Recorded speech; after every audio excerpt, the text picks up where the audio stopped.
Whakataka te hau ki te uru, whakataka te hau ki te tonga, kia mā kina kina ki uta, kia mā taratara ki tai, e heki ana atua.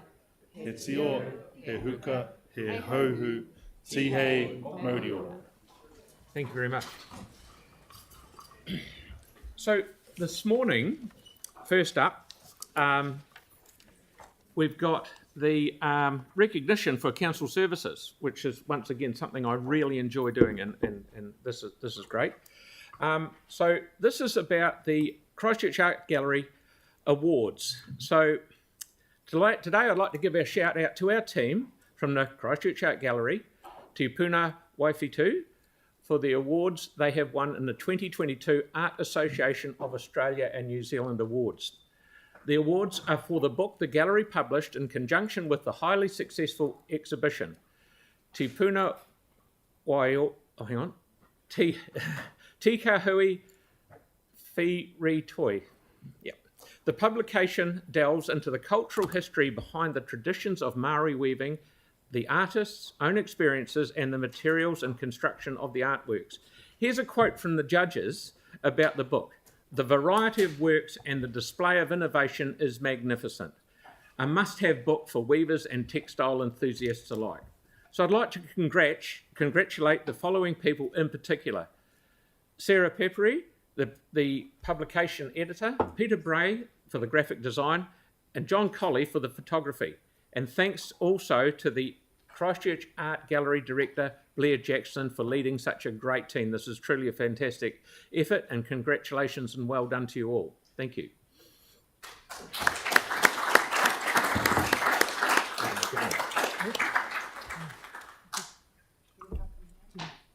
Yeah, come down. Yeah, please come down.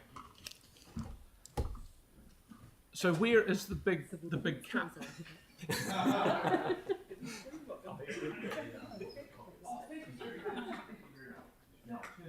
This is not because Sandy hit me. Because Melanie or Mary. Absolutely well done, you guys. This is fantastic. Everyone's black. Yeah, no. So I can see the title there. Yeah, that's right. All right. Not really looking good on you. Thanks, guys.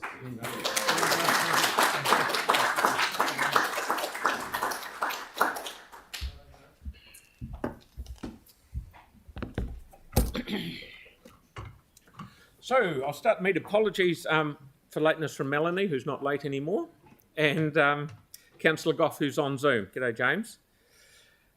Declarations of interest. We have no direct declarations of interest recorded, but if anything does come up throughout the meeting, thank you, Tyrone. I've got an interest actually, Phil, yep. in the Biodiversity Fund, that section. Me too. Yeah. Okay, thank you. Just in particular, just on one of the lines, so I'm just raising it now. So that's you and Melly. Yeah. Different lines. Okay. So now we go on to the public forum. The co-signatories of the informed letters to Terrace Airport letter, Professors James Higham, Elan Noy, Bronwyn Hayward will speak regarding the informed letters Terrace Airport letter dated the 24th of January 2023. Welcome.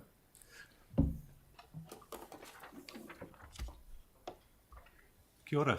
Good morning, Mayor Major, councillors and staff.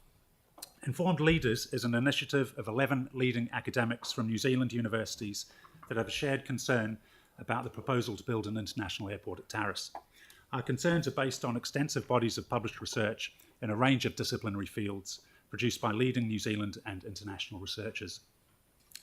We believe that decisions that carry significant and long-term consequences should be fully informed by rigorous science. We are independent of commercial interests. We only seek to inform discussion and debate by providing timely insights that are independent of the advice which Christchurch International Airport Limited will soon produce. The leaders who we want to be informed are the people sitting around this table. The letter that we sent 2 weeks ago has now been supported by an additional 34 New Zealand and international academics. It is our shared view that the proposed Terrace Airport should not proceed. Today, 3 of us will speak very briefly to our disciplinary perspectives on the proposed airport. My name is James Hyam, and I am a Distinguished Professor of Sustainable Tourism at the University of Otago. To begin with, air transportation is critically important to New Zealand. It connects us to our international markets and to the world. However, we have long known about the catastrophic consequences of climate change and the need to avert the sorts of climate disasters that have hit the North Island in recent days. Over the last 4 years, we have seen unprecedented consensus on the changes and the challenges that we face in tourism in New Zealand. New directions are now embedded in various strategic documents. The proposed Terrace Airport development is fundamentally at odds with the policy statements, strategy documents, and commitments that give direction to tourism renewal after the COVID-19 pandemic. Aviation has a long history of defying what we might consider to be possible, but decarbonising air transportation is by far the greatest technical challenge this industry has ever confronted. Despite promises of zero carbon aviation, progress is very, very slow. Analysis of industry promises reveals that many of the proposed sustainable technology solutions are announced and then hyped in the media only to subsequently fail and disappear. Meanwhile, studies clearly calculate that efficiency gains in jet aircraft have been far outweighed by exponential growth in passenger numbers. Overall emissions are growing, not shrinking, as we close in on 2030. Close analysis reveals that the psychological, political, commercial, and scientific technological dimensions of aviation are deeply interconnected. A coordinated approach is needed to transition away from high-carbon socio-technical systems. Incremental advances in existing technologies will not solve the crisis in aviation emissions that we face. There is insufficient time today to even scratch the surface of available research, but the themes are clear. Firstly, the technical challenges in decarbonising aviation are absolutely enormous. Secondly, the challenge of radically reducing aviation emissions is insurmountable without demand management. And thirdly, there is absolutely no scope for the aviation technology optimism that underpins the Terrace Airport proposal. There is insufficient time today to read out in full the words of Sir Jonathan Porritt, Chair of Air New Zealand Sustainability Advisory Panel, or the words of the CEO of Airbus, both of which are sobering and directly relevant to our considerations. We will be providing you each with a copy of our submissions today, including these 2 quotes in full, and I really hope that you'll read them closely. We appreciate the opportunity to speak in the public forum. Today, we will email a copy of our submission to all councillors and your CEO. We also ask that you attach our script in full to the public record of this meeting. We will keep you appraised of new information and research as it arises, and we welcome questions directly from any of you. We are available to provide independent advice to the City of Christchurch, and we will soon also launch a comprehensive index of relevant research on informedleaders.com, and this will be updated regularly. The responsibility you bear around Christchurch Airport's plans, directly or indirectly, is significant. Please be an informed leader as you guide the airport company via your directorships of CCHL, the Statement of Expectations and associated mechanisms. These decisions affect all New Zealanders now and for generations to come. Thank you for starting this open dialogue with us. I will now hand over to Professor Ilan Noy, who is connecting with us via Zoom from Wellington, and after Elon, we'll pass to Professor Bronwyn Hayward. Thank you. Kia ora, everyone. I hope you can hear me. Fine. Yes. I only want to speak in my role as the chairing the economics of disasters, and I will not at all talk about climate change. My 2 colleagues will talk about climate change. Indeed, I want to argue that even if there were no greenhouse gas emission issues involved in the Terrace development, it will still be a senseless development. I think what's unique about this proposal to develop Terrace is that the ratepayers of Christchurch will in any case lose, whether or not Terrace succeeds. If Terrace fails, which I think is by far the most likely outcome, the owners of Sial, the citizens of Christchurch, will lose a lot of money. If Terrace does succeed, which I don't think it's a plausible scenario, Christchurch ratepayers will still lose because this will drive away business, tourism, and services from Christchurch. So I only want to talk about two economic concepts that are worthwhile mentioning in this context, and that's the broken windows effect and the sunk colossi effect. Can we switch slide? Thank you.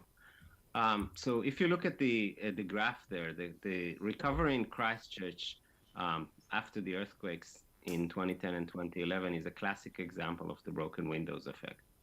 The activity in the construction sector was the main driving force for the good economic performance of Christchurch in the past decade. And that has masked a weakness in other sectors. Ultimately, reconstruction is now winding down, and with that, Christchurch will need to find alternative economic drivers. Developing Terrace will exactly deprive Christchurch of those economic engines that could have, and most plausibly would have, been the likely drivers of long-term prosperity in the city. Sial is not Otago Economic Development Agency, and I see very little reason why the ratepayers of Christchurch would want to undertake a risky development project for Otago. The second concept I want to talk about is the sunk cost fallacy. The sunk cost fallacy is the idea that you when you decide to whether you want to continue investing in a project, you only invest it. You only decide that based on looking forward rather than looking backward. Whatever was already spent is gone and is now irrelevant. You have spent, I think, close to $45 million on purchasing land there and more on the costs associated with the administrating and servicing of this. Whatever was already spent is gone. The question you should be asking is, should you sink more money in this project? The longer it takes the council to realize that this project will end up harming Christchurch, the more money it would have already been sunk into it. I know you will probably say that the council only sets the strategic direction for Sial, and surely that's the case, but surely that direction is not shooting the council in the foot and crippling the economy of Christchurch for the foreseeable future. Thank you. Thank you very much. Kia ora. Academics aren't good at speaking quickly, so I'll try and do it in 3 minutes so you've got time to ask some questions. I'm very grateful to James and Elan. I'm Bronwyn Hayward, a Professor of Political Science and Public Policy. I'm a co-lead author and coordinator of the Cities and Infrastructure chapter for the IPCC, looking at best practice ways cities can protect our communities and our infrastructure in a changing climate. I just want to make 3 brief points. First, I'd really like to thank Mayor Phil Major for a really positive and powerful statement that he made in his campaign, that we need to future-proof our city and district by recognising the impact of climate change and the changing regulations we're going to have to meet, that we need to make sure that we're working with the leading climate change experts who can advise the council, and that he wishes to support the big investment that's spent over the next 10 years in climate change and to see that huge investment spent wisely. It's a terrific statement. It was in line with 71% of other mayoral candidates surveyed last year, but it was one of the clearest. The second point that I want to make, though, is that there is a serious misalignment with the council's own decisions and strategic goals and its ownership in investment via Sial in Terrace. One of your goals is to think strategically and act as one organisation. But as Elan has just pointed out, we are in effect competing with ourselves, with our local tourism and Canterbury businesses against Otago in this process. And coming from Otago originally and loving this province, Otago will win in this process. Being best performance driven and accountable for results is also important to you. And this is not an accountable way to invest in a new airport, in new infrastructure, at a time when we know that air travel has a significant impact on carbon emissions, and the future liability that opens the council to. As our attribution science improves, we're able to calculate exactly what contribution a large infrastructure build like this makes to the really big storms that we're seeing, for example, in Auckland. And I'd just note that France, for example, has banned all air travel now for between cities for shorter than 3-hour periods where you could drive. But thirdly, and most importantly, in allowing the issue of investment in Terrace to drag on, we're not reflecting the council's shared values, both its declaration of a climate emergency, which I was critical of at the time and tried to say you have to be able to live up to what you're committing to. I'd rather we held the declarations of emergency for these terrible moments we're experiencing now. But Terrace will become an increasingly unpopular and polarising political decision. Public attitudes are already hardening around climate change, not just this climate crisis, but the West Coast flooding, Canterbury droughts and fires. Ratepayers want your climate leadership, and they don't want what they will increasingly perceive as a vanity project and capture by corporate industry. In particular, this organisation that you have become invested with has not acted from public anecdotal responses in an open and transparent way. In the sale of land, that's already raised concern about the integrity of the whole process. But more importantly than all of that, you have set a goal of being carbon neutral by 2030 as a council. I'm really proud of it. You've established a climate change strategy and a carbon neutral target for Christchurch. Please put your money where your values are. Please rethink this decision now. We don't have to wait for a legal case. You don't have to wait endlessly for Terrace to produce some information they keep promising will arrive. These are your values. This is our city. These are our decisions. Thank you so much for having us today.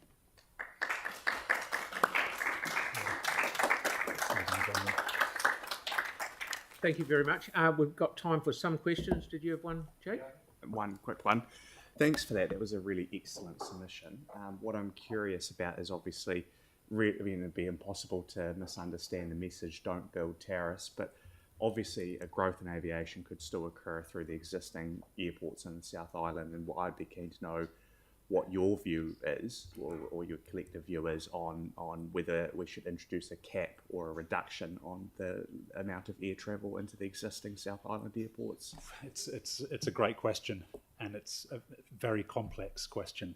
Yes, there is capacity for international airport arrivals in the lower South Island, Christchurch, Dunedin, Queenstown, Invercargill. The point that I really want to emphasise is the need for socio-technical system-wide transitions. When it comes to aviation emissions, we've been very slow to respond in the ways that Bronwyn has mentioned in the case of the French government, for example. Banning flights, short-haul flights that compete with high-speed rail of 2.5 hours or less, for example. And there are other really interesting initiatives coming into place in Europe. So we need to shift the whole system. And I mentioned, science and technology will play a crucial role in the future of aviation, but so will politics, and so will policy interventions, and so will psychological behaviour changes in air travellers. And we need to think of all of those things together. Yes, in other words, we should be looking at that as a policy solution. Absolutely.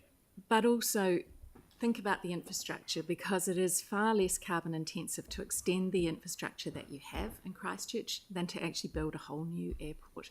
And it's not just the flights. That's my timing to tell me we're up. It's not just the flights. It's the actual on-the-ground impact of movement, building and construction. Thank you, that's good. And we've got one more from Aaron. Thank you. Yeah, so obviously early on the airport companies showed us modelling that having Terrace reduces carbon, like the net amount of travel in and out of the South Island. So that would be, they would show us, but you showed the example that aviation is growing. And you're correct, aviation will continue to grow, no matter what New Zealand bans, it will continue to grow. The world's population, even under COVID, grows at 83 million a year net. A quarter of them will travel by planes in their lifetime, most of them probably every year. Aviation itself has to change dramatically. The incremental statement, 100% correct, but from 1939 to 1945, we went from the biplane to the jet plane. The Lightning was created at the end of the war. That's a phenomenal shift when it needs to happen. At the moment, there is no will, so there is no way. But it's once the will kicks in, then we can reduce carbon in air travel, like hydrogen, for instance, and the Christchurch project is a great example of that. What's your position on those changes, and is that the way to go? Or are you purely in the camp, like my colleague here, where we start banning air travel? No, I'm not at all in the camp of banning air travel, because in New Zealand we are reliant on air travel, but we have to change the way we fly. What I'm very keen for is for this council to be well informed of the research in this space, because there's specialist research that addresses some of the generalizations that you've made, which are actually incorrect. We've seen efficiency gains in aviation over the decades, as you've mentioned, but despite those efficiency gains, we've seen skyrocketing emissions. The most recent paper I read asked, will aviation ever be sustainable? And it arrives at the conclusion that under current technologies, which is basically tube and wing aviation technology, the answer is likely to be no. And we need to respond to that urgently. Thank you very much. That's fantastic. And I'd like to thank you three for coming, and Elaine on Zoom. And thanks for your effort. Kia ora. Thanks everyone. No, you said you should be encouraged.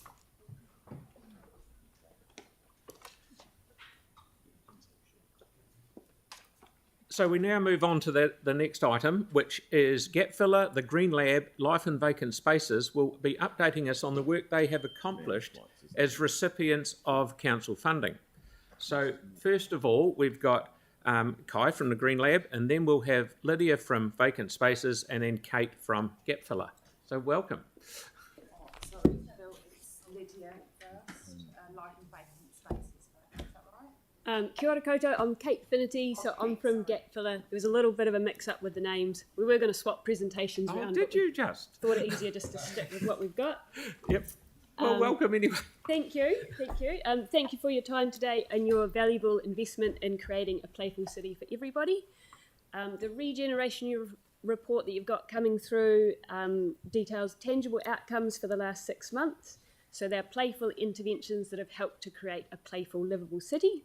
I doubt we'll have time for questions, but feel free to send me an email or give me a ring. I've just got one slide up there. It shows what we've achieved in the last financial year. So for a small organisation, just shows the reach we have. Bit of brief background into Place of Play. So we're almost halfway through multi-year funding to make Ototahi a world capital of urban play. Play invitations and social interactions in the city that kind of build community and build that connection to place. And also using play as a way to engage more people in council decision making and planning processes. So this funding has allowed a almost full-time urban play coordinator, that's me. We've created a Place of Play brand with Aoriki Creative and a Place of Play hub at 153 High Street. So that's an urban frontage for urban play, also a place for workshops and co-working. Please feel free to drop in and see us sometime.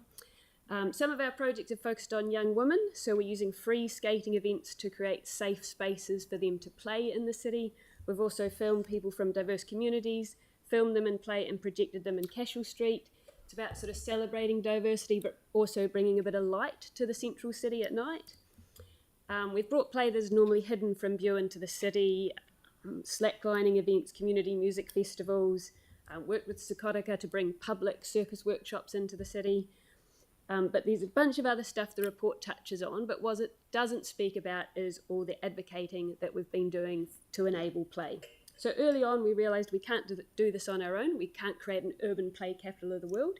So we've partnered with 16 other organisations that all bring their own expertise and flavour to creating an urban play capital. But it also needs to be even more than that. So we need to allow our citizens to create play. So you'll notice the outcomes. They're all collaborating with others, either organisations or independent artists. We want to continue this trend, so we're building playful and resilient communities.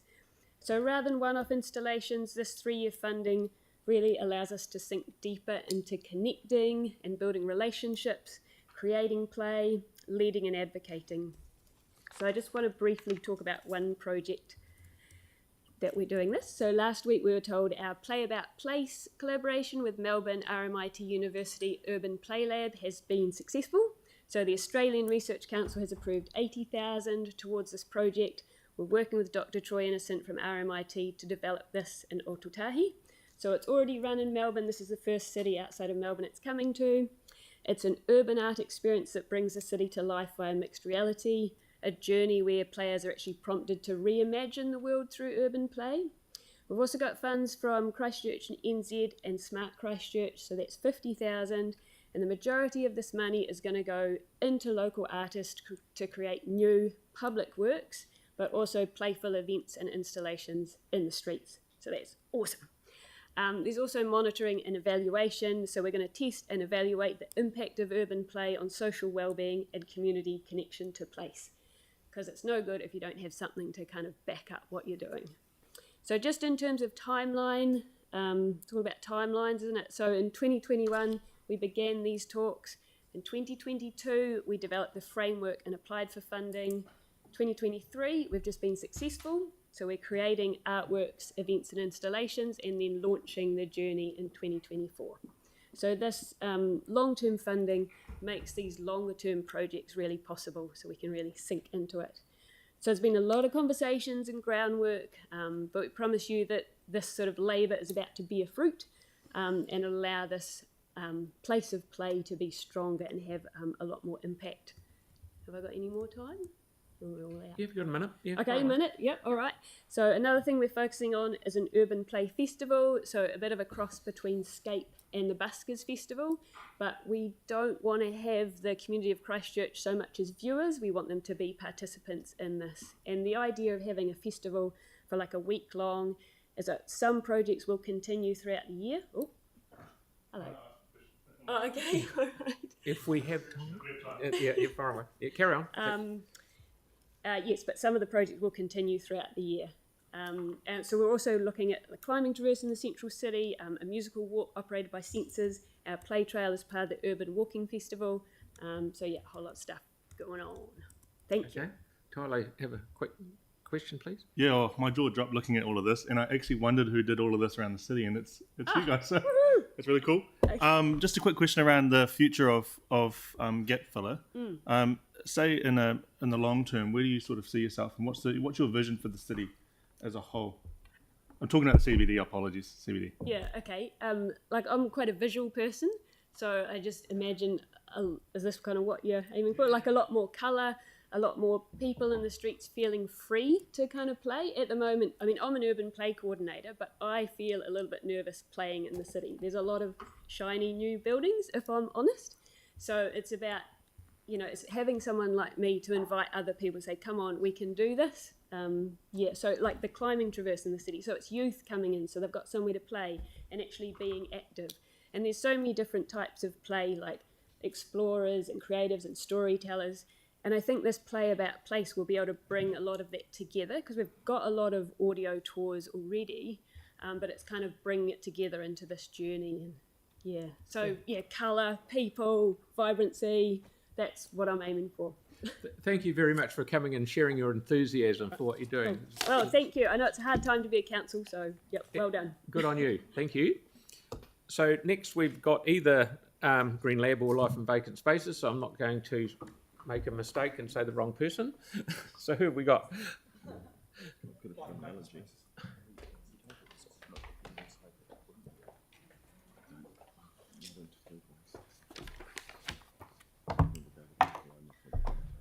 Kia ora everyone, thank you very much for inviting us along to update you today. My name is Paul Lonsdale. I'm a volunteer trustee and current chair of the Life and Vacant Spaces Trust.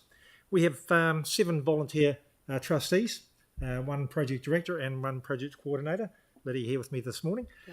We just flip to the next slide. We are Lives, that's our affectionate name that people call us. We bring life to vacant spaces. We connect owners of vacant land and buildings to those who have big ideas to fill those spaces. We're passionate about helping people and helping create a city that anything can happen and anyone can give something a go. We are a charitable trust, and we broker spaces for community groups, creative projects, social enterprises and startups. We also organise the background stuff, and this is stuff that people don't often relate to our work. So sometimes people engage with our projects and may not even realise we've been involved. So we organise the leases and lease agreements, offer advice and project support, make sure insurance is covered, help people through the hoops, and we all know there's lots of hoops involved in getting projects off the ground in the city, and we curate spaces and activities.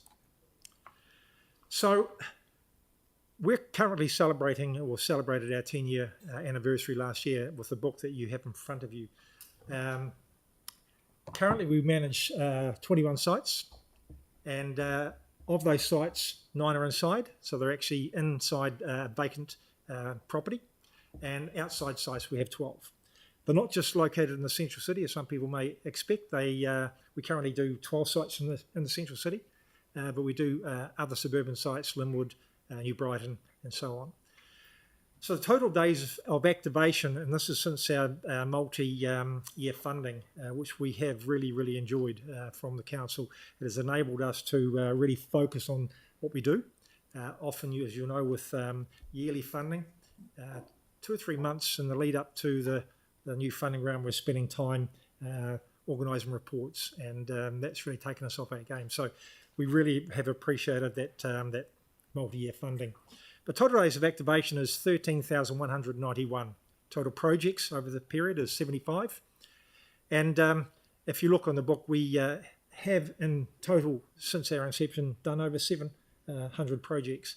So you could extrapolate the days of activation by about 3.5 on that 13,000, giving you an indication of the size of our work. I'll just pass on to Lydia to update you on some of the projects. Kia ora koutou. I'm Lydia, as Paul said. I'm the project coordinator at Life and Vacant Spaces. I've been extremely privileged to have helped, mentor and watch amazing people's ideas come to life. And I believe that the work Lives does can really help people connect with the cities, help with development, growth and change. I'm briefly just going to run through some projects that we've helped. Gap Filler, the Danso mat. I'm sure you've all had a boogie on this by now. The coin-operated ex-laundry mat washing machine, power 4 speakers with surround custom-made sprung dance floor. And this can be found on Manchester Street. And Lives is the site broker for this.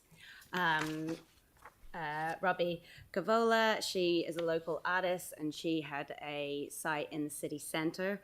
And Robbie had her best January sales and commissions this year, being able to have access to something affordable for creatives in the city centre. This was the Lives Incubator site, I'll touch briefly in a minute on, and Lives also brokers this site at 110 Cashel Street.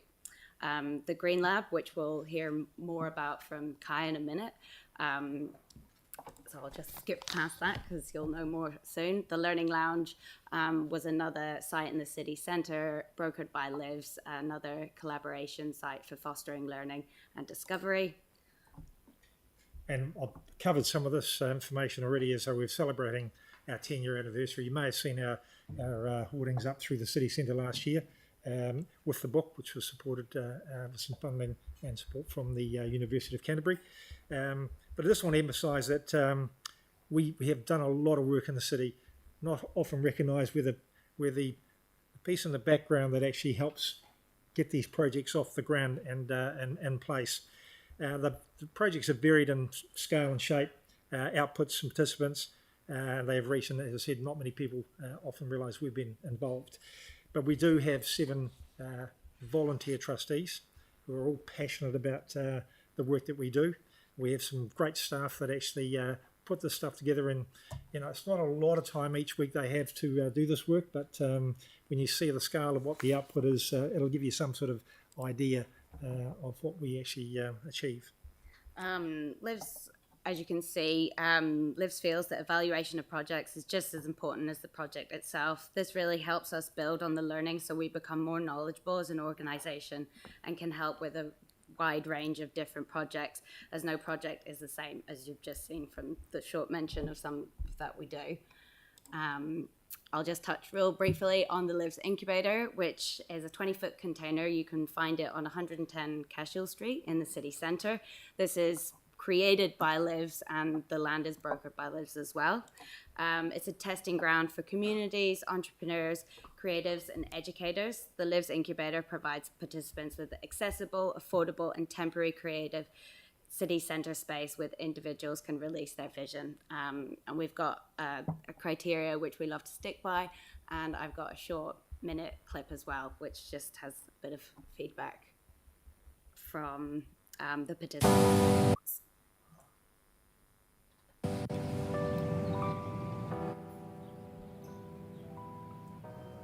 It's so cool that Liz has led projects like mine happen all over the city for years. The Lives Incubator project has been a really great opportunity to get creatives into the city centre at a more affordable cost. It's made it more accessible. The incubator space itself has been a blank canvas for me, just to come in and be a creator, to make it my own. With Lives, you guys have created a way where it's been super easy. We could just say, sweet, we've got this plan for 2 weeks, does it align with your values? Awesome, let's put it all together and get it out there.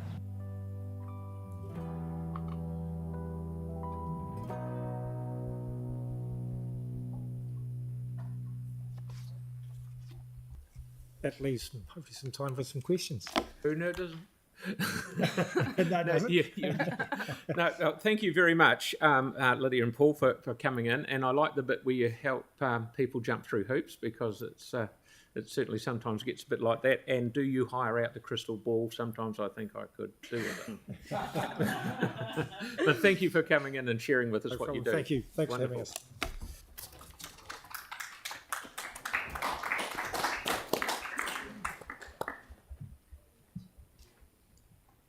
So we've got the Green Lab, Kai. Kia ora.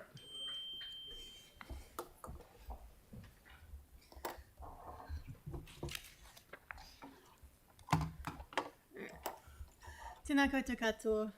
Ko Kai Hitchcock taku ingoa, ngā mihi nui ki ngā tangata whenua, ko Ngāi Tahu, nō reira ngā mihi nui kia koutou katoa. Morning, my name's Kai Hitchcock. My pronouns are they, them, and I'm director at the Green Lab. Thank you for having me to speak this morning. I'd briefly like to acknowledge that we're in a national disaster, and we're an organisation born from a disaster, and we know the struggle that and time it takes to get through that. So just thinking of all of those who are in the midst of it up north. Right. Can I click through here? Hello? Okay, hopefully. We're driving.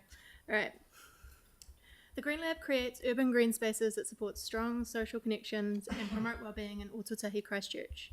A wealth of research shows that green environments have a fundamentally positive impact on our mental and physical health. Thus, creative greening is the vehicle through which we work to make change. We began as Greening the Rubble, and Christchurch City Council has supported us since the early days. We have delivered well over 70 temporary greening projects in Ōtautahi with and for our communities over the past decade. Hopefully you get to read the slides. I'm not sure what the thing's doing. All right. We are super grateful to have a 3-year funding agreement with you. All of our current work is built on the platform of your support. We work to create a livable, connected city and to foster sustainable and environmental awareness. Your funding covers about 30 to 40% of our operational budget, which primarily goes towards paying our team, for material budget for our community co-design projects, and towards our events program. Your support enables community engagement, participation, creating volunteering and upskilling opportunities.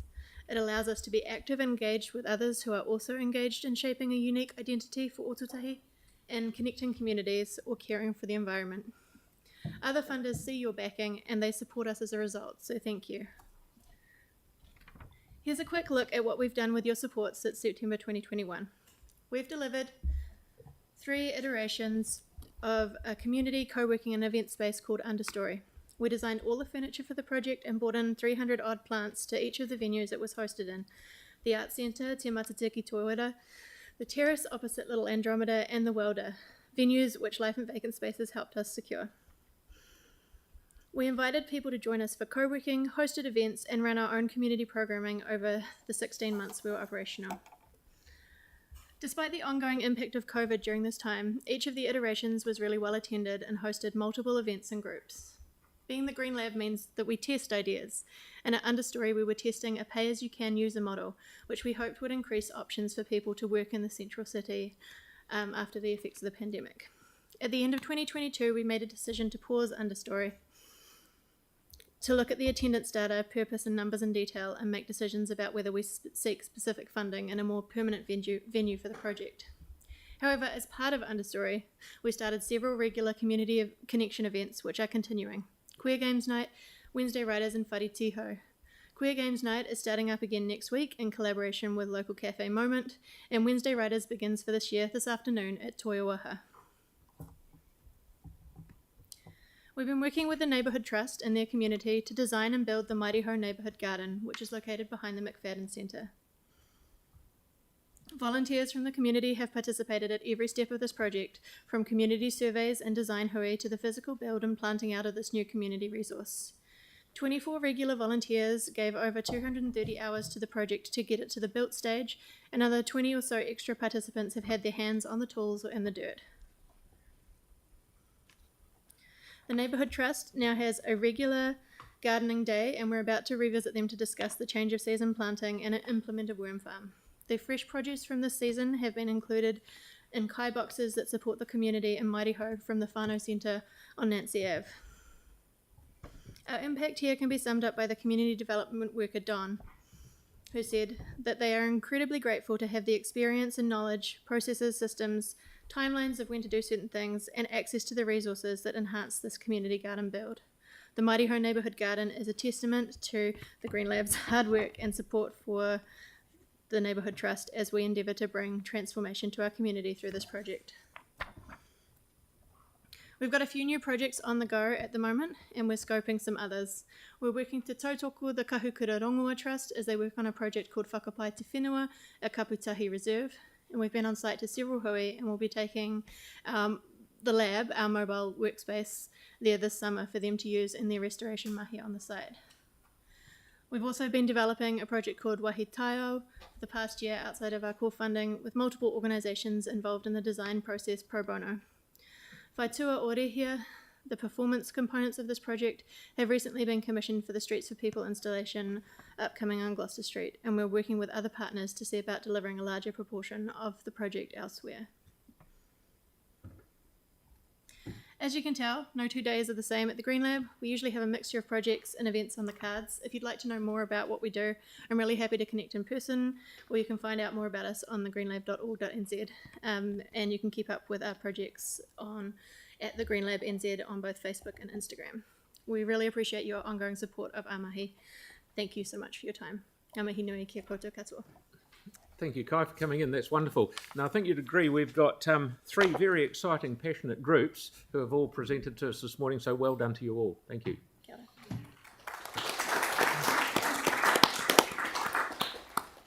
So now we have Mark Gerard, who will speak to compliment the Council on recently completed interpretation cultural markers project to the CBD. Welcome, Mark. Councillors, you can relax, it's a compliment. Tēnā koutou, Mayor and Councillors, thank you for allowing Historic Places Canterbury to make this public forum presentation. Historic Places Canterbury wishes to commend and draw the Council's attention to the Wayfinder Culture and Heritage project that has been recently completed in the CBD. Historic Places Canterbury regards the project's interpretation panels and cultural markers design, content and placement throughout the CBD a successful project that will enhance and experience those who are exploring our city. The project is the result of a partnership between Council, Ngāi Tahu, Otakaro, who inherited from Sarah, and assorted stakeholders. Whilst realising this is a public forum, Historic Places Canterbury respectfully requests that the councils acknowledge and thank those involved in this project. In addition, as Chair, I wish to draw the Council's attention to the work of the Council's Linda Hunter, Heritage Team Leader Implementation, and the project team. Linda ensured that as HPC Chair and interested stakeholder, I was fully briefed and invited to workshops, etc. Can I ask councillors that you pass on my appreciation of her efforts and that of the team? Thank you for listening to this public forum presentation. We've raised this issue before about bragging, and I'm mindful that I'm in a strange position because I'm in a room full of councillors, professional politicians, whose informal CV says you must have a skill for self-promotion. I also have a comms team, which is probably the largest one in Christchurch, under the juris of the CR and the council. And I've got recent projects, the Christchurch Town Hall, which is an outstanding success, which should be the gem of our city. I've got the heritage strategy, Our City, Our Tonga, and I don't know how many times I've emailed copies and told everybody other heritage group in New Zealand I've been in contact with, and I couldn't tell you how many times it's probably been informally borrowed and used by various districts' councils. I've also got Canterbury Stories website, which is an outstanding project, which everybody I've talked up on the Canterbury project, round on the heritage groups through Canterbury I've told about, including a group in Waimate who are interested, who informed me they're 10 kilometres within the Canterbury boundary, so they're interested. And we've also got this wayfinding one, which apparently didn't have a formal unveiling, and the project team has now been disbanded. And I think it's about time, I've asked before, that this council bragged on its positive projects. We're quite happy to talk this one up. In fact, we've actually, our newsletter, the Historic Places Aotearoa newsletter, Oculus, has already featured an article on this wayfinding project and the heritage strategy. So I would like you to start bragging about these good things, if you wouldn't mind, because the staff have done good work, and I think they should. I think they should tell the rest of New Zealand that they've done this. But thank you very much. Any questions? Yeah, thank you, Mark. Has anyone got any questions, Mark? Okay. Tim, thank you. Yeah, look, Mark, I just want to say thank you for acknowledging the staff. They get hammered quite a lot, and it's really good that an individual from an organisation comes in and pats them on the back. So thank you very much for that. It's really easy. They do good work.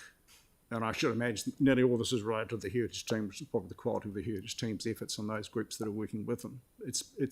They had consistently briefed and kept everybody involved and involved the stakeholders as well as the professional relationships.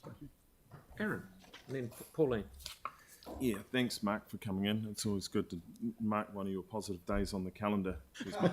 My pen won't run out in a hurry. So community boards often leave their traditional site and go out and do meetings in the community. Do you think it would be a benefit if, and I don't think we've done it in this since I can remember, start the council meeting at one of the sites, just to draw attention to it and take the meeting to some of these locations, and then maybe bring it back to the chamber, but just mix it up a little to draw attention to some of these great sites and projects around our city? It's a very good idea. In the past, substantial pre-quake, while the council chamber was closed for refurbishment, the council used to hold meetings at the provincial council, the Stone Chamber Provincial Council meeting.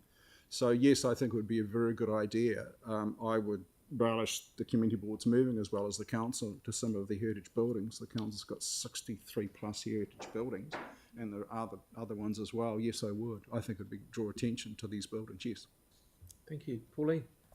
Thank you, Mark. Thanks for giving up your time to come in and speak to us this morning. We have started this year, you may have noticed if you've been watching any of the meetings, where we celebrate any awards in recognition that the council staff receive for their projects, and they're turning out to be quite numerous.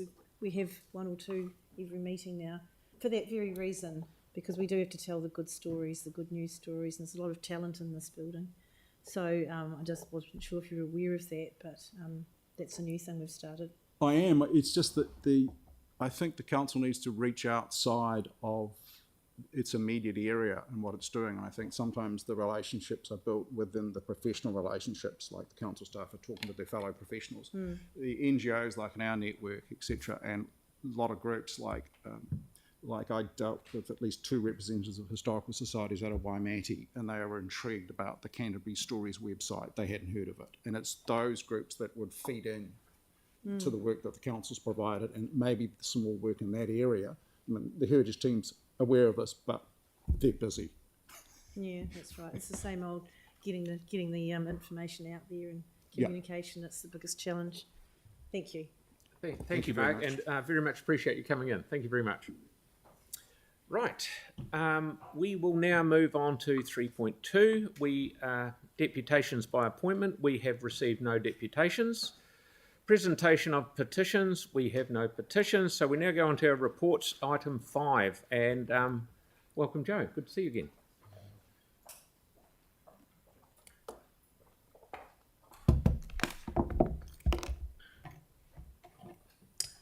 Kia ora. I'll take the submission which was circulated to you last week and published yesterday afternoon as read, and happy to take any questions. Right, Sarah's happy to move. Aaron's happy to second. Do we have any more questions? Do we have any debate? I'll put the motion. All those in favour? Aye. Those against? Carried. Thank you very much. We're on our roll. Okay, so now we'll move to item 6. Draft submissions on the water services reform bills, and Diane is here to tell us all about it. Maybe not quite yet. Just email. Are we running a bit ahead of time, are we?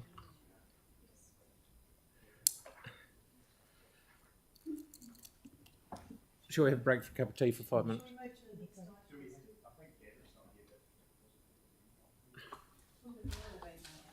No. Does it? Oh, you've got a question? I was going to say, does anyone want to move it in the absence of the person presenting?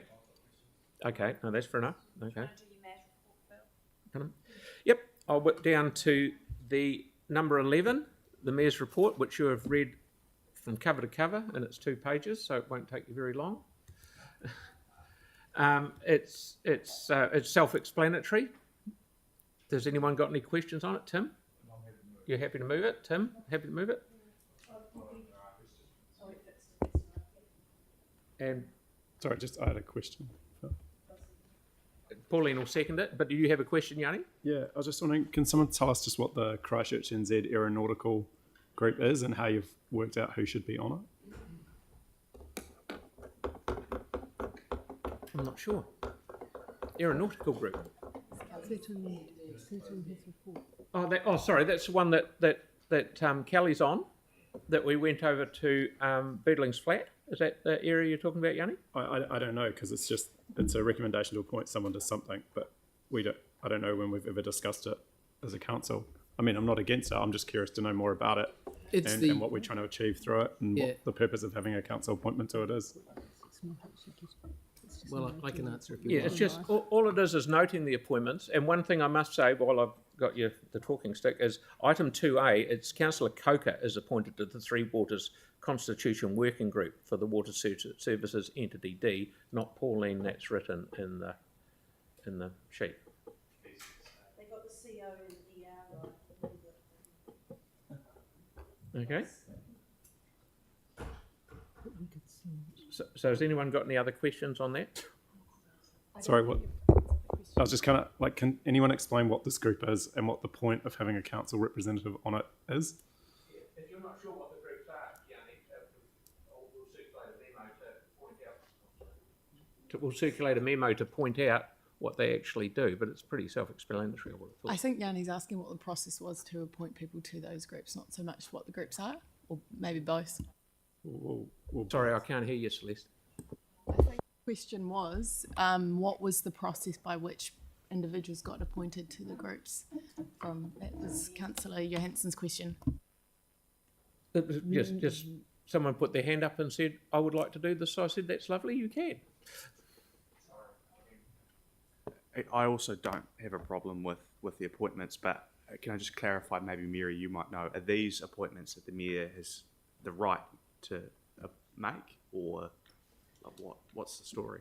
Look, I don't know the details of these groups, but the Mayor wouldn't have been advised that he could appoint to these groups if he couldn't. Yeah, but we will. That's what so I'm it will be by right that often groups in their constitution have a Mayor's appointment, or a group would have invited the Mayor to appoint. Yeah, but we can certainly circulate a memo That's what I'm, it's around almost like this. we're chastising for him being too open and transparent. Oh, it's yeah. good. It's good. It's just And that's why Lee Sampson ended up on the Port Hills one that he asked. We actually had someone else and it's worked out well. So, and as Mary said, sometimes it's in their constitution that I have to pick someone. And I'm aware of that, and that's why I asked the question as well. Thank you very much, Jake. So I've got a mover and a seconder. I'll put that motion. All those in favour? Those against? Thank you. Oh, debate? No. Was there any?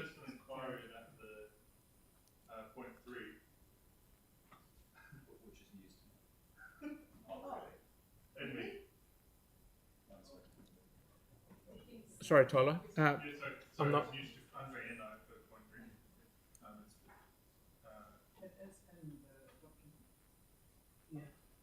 I didn't read. I didn't see that. I didn't see it come across.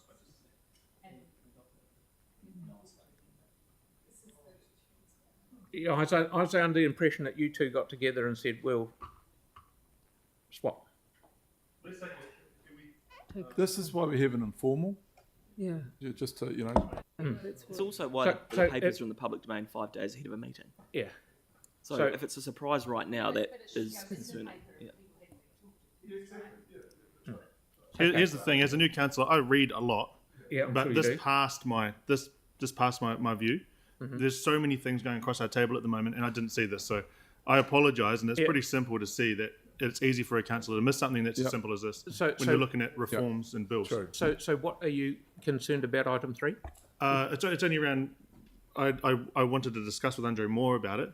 Well, can we leave this on the table? That would be the best thing to do. Then. Why don't we just leave that that noting resolution lying there and wait for you to have a conversation about because I understand the workload and I'm quite happy to hand it over. But it's come as some surprise to you. Yeah, absolutely. Okay. Yeah. The multicultural portfolio is large enough. So I don't. Yeah, we've just removed it from these ones. Okay, so we've removed that one off there. So I will now put this motion. Yes, Yanni? Okay, we can have a bit of debate.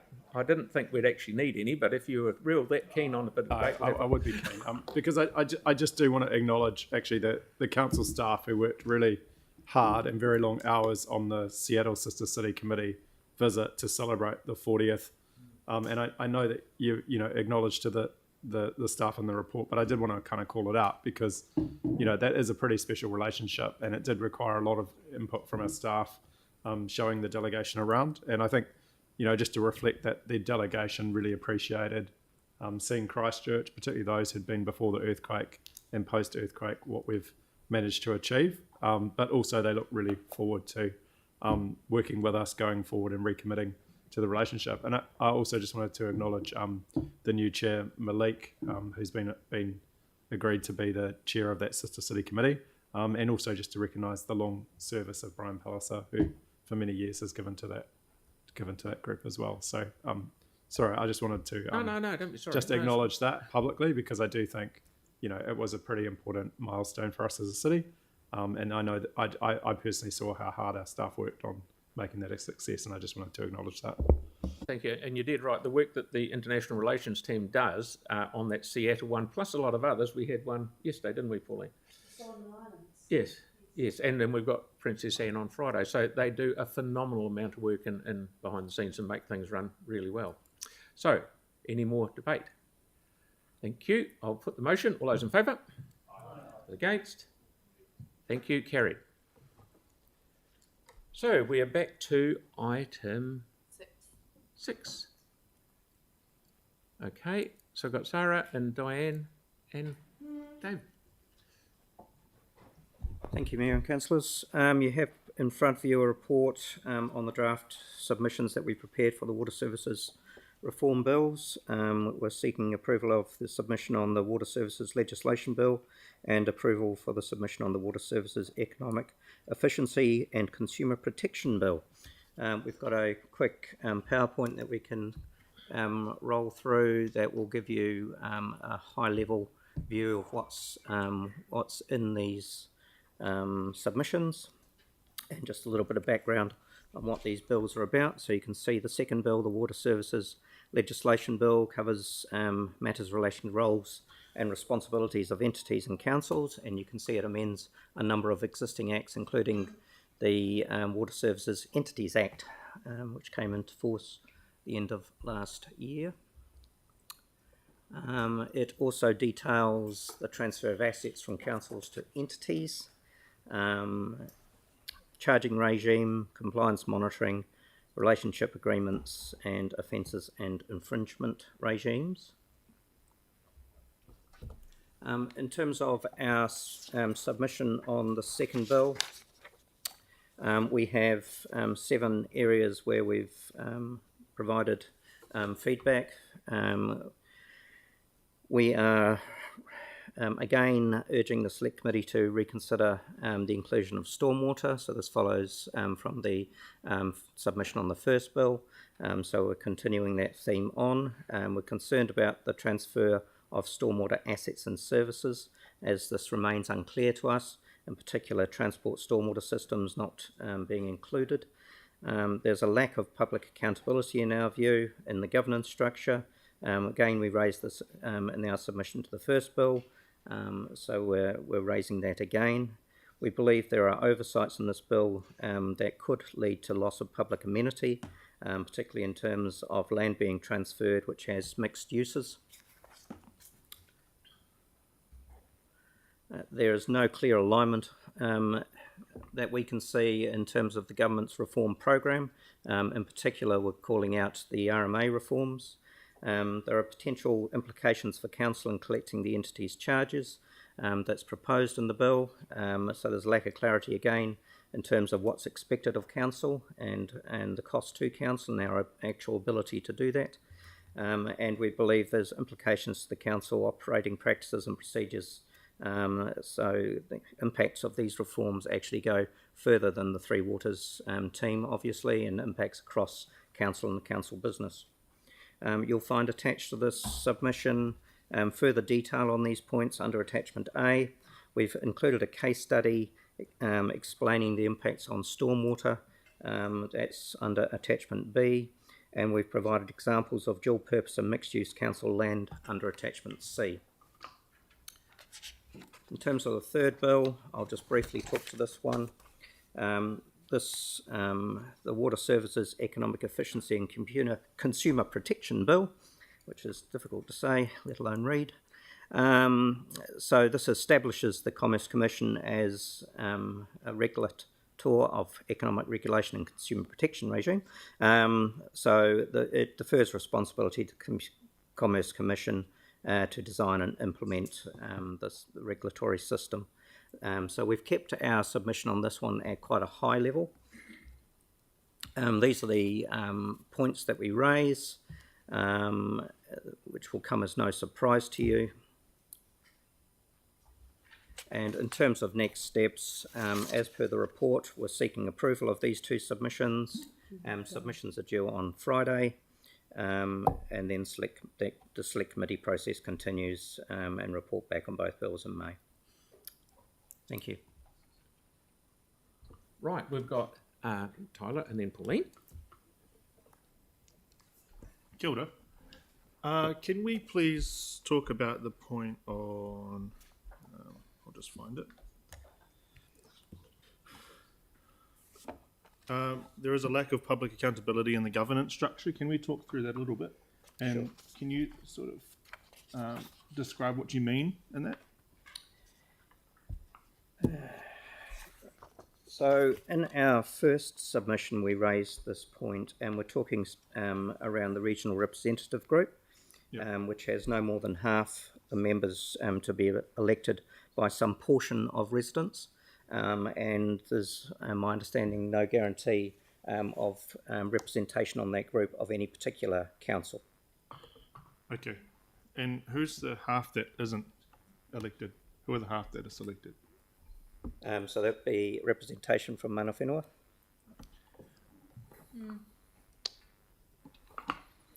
Good. I have more. Yeah. There's more? Yep. I'm just trying to compose myself. Apologies. Around point 17, as you were talking about, were Ngai Tahu consulted upon on this clause that you were talking about in your submission? And how did they feel about it? So just to probably clarify a little bit further, so in terms of the public accountability, what we're talking about is the overarching governance structure. Yep. So it's not necessarily the makeup in that sense, it's that Christchurch in particular is representing the largest portion of the population. However, we don't have any guarantee of any representation on those groups. So from a council perspective, we don't have that representation. And then in terms of the overarching governance structure, again, there is only a small portion of all of the different tiers of representation that there is any public kind of accountability or public ownership of in terms of who makes up that group. So it's not the division at that, it's the overarching representation. Cool. There. So what you're saying... it might be the terminology that's been...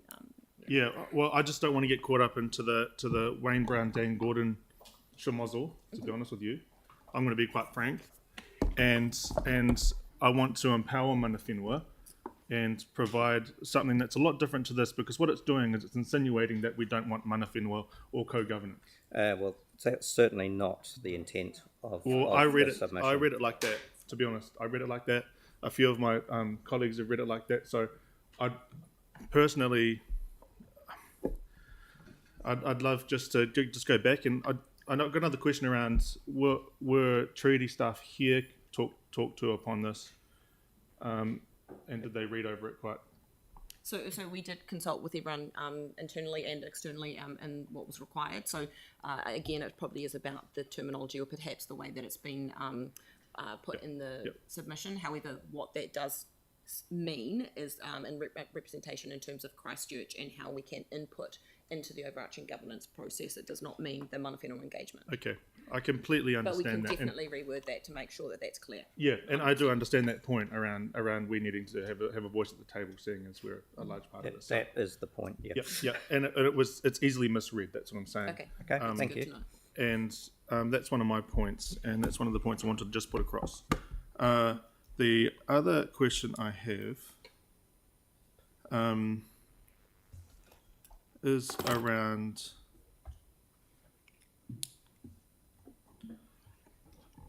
the council as a whole. Around the stormwater and the parks and reserves, we're wanting to potentially make it 2 waters. Am I correct in thinking that? Effectively. Okay. No, that's fine. That's all I've got. Thank you. Thank you. Pauline? And then thank you. I'd quite like it if Tyler could actually point out where the wording is that you've got trouble with, so that we can have a look at it. 26. 26, thank you.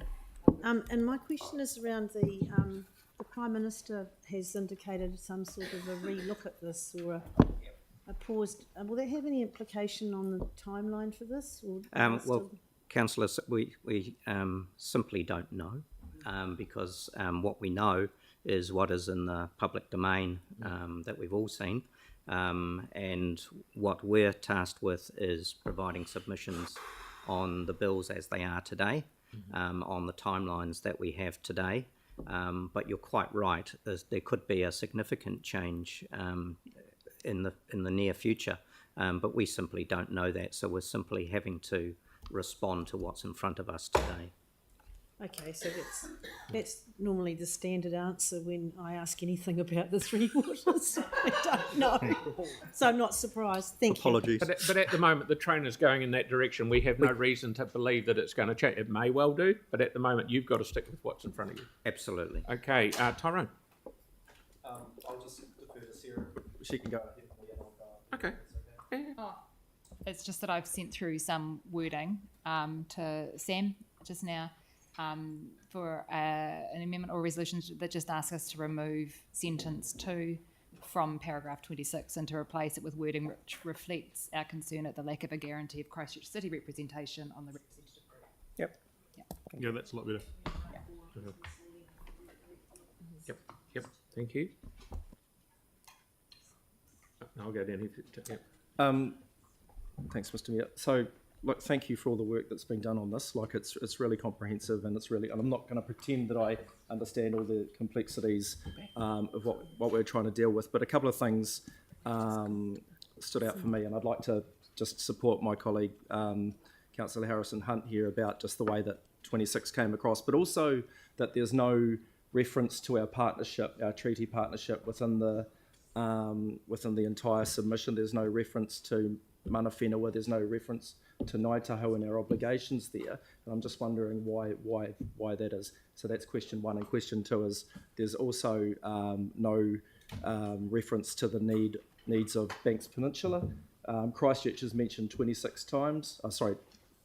26 on the brain, 13 times, but Banks Peninsula is not mentioned once. It's not referenced to what its specific needs are, and God knows there are some terrible stormwater issues out in Banks Peninsula. So just keen to get your comments there. Yep. So our submission is in response to the bills. So we try to keep our comments from this council in response to those bills, and so that's probably why we don't reference Ngāi Tahu or the treaty. And in terms of Christchurch versus Banks Peninsula, we take this as a district submission, so we're not again trying to call out the differences between an urban and rural setting. We're trying to again focus on what is in the bill. The other reality, unfortunately, is the timeframes we have to prepare these, and the number of staff we have to work to across the organisation does place us under some pressures, and producing a submission like this, which we feel is very important to do, because these are very important matters for all residents of the district. Sometimes we're under a bit of pressure, and as per the previous one, we may not see the wood for the trees sometimes. And I'd just like to again reiterate my acknowledgement of the hard work that's gone into it and the ability of the document to deal with all the complexities. There are just some key things that I just feel are not covered, but I understand you're working to really tight time pressures, so thank you. Could I just check whether your team could just have a quick review just to see if it is appropriate to add in Banks Peninsula or Yes, we certainly will. Aaron.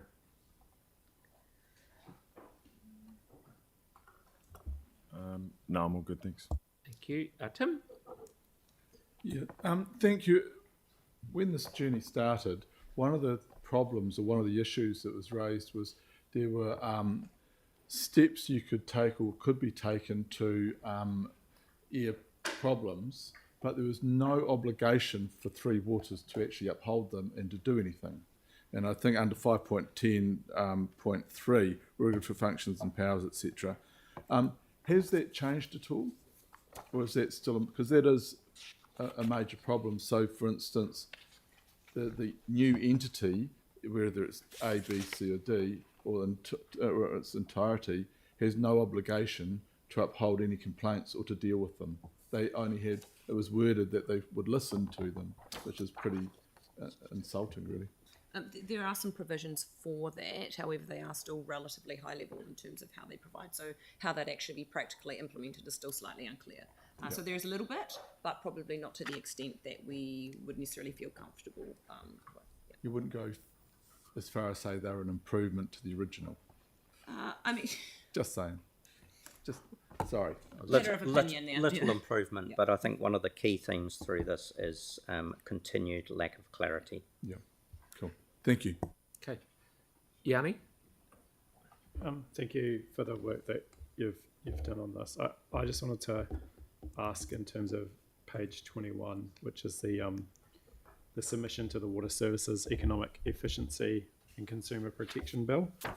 And I was just concerned that under paid on point 7, you say water services monopolies unlike power and communications utilities, but actually you also refer to saying that council generally supports the use of Commerce Commission. I guess I was concerned that fibre and power do have network monopolies.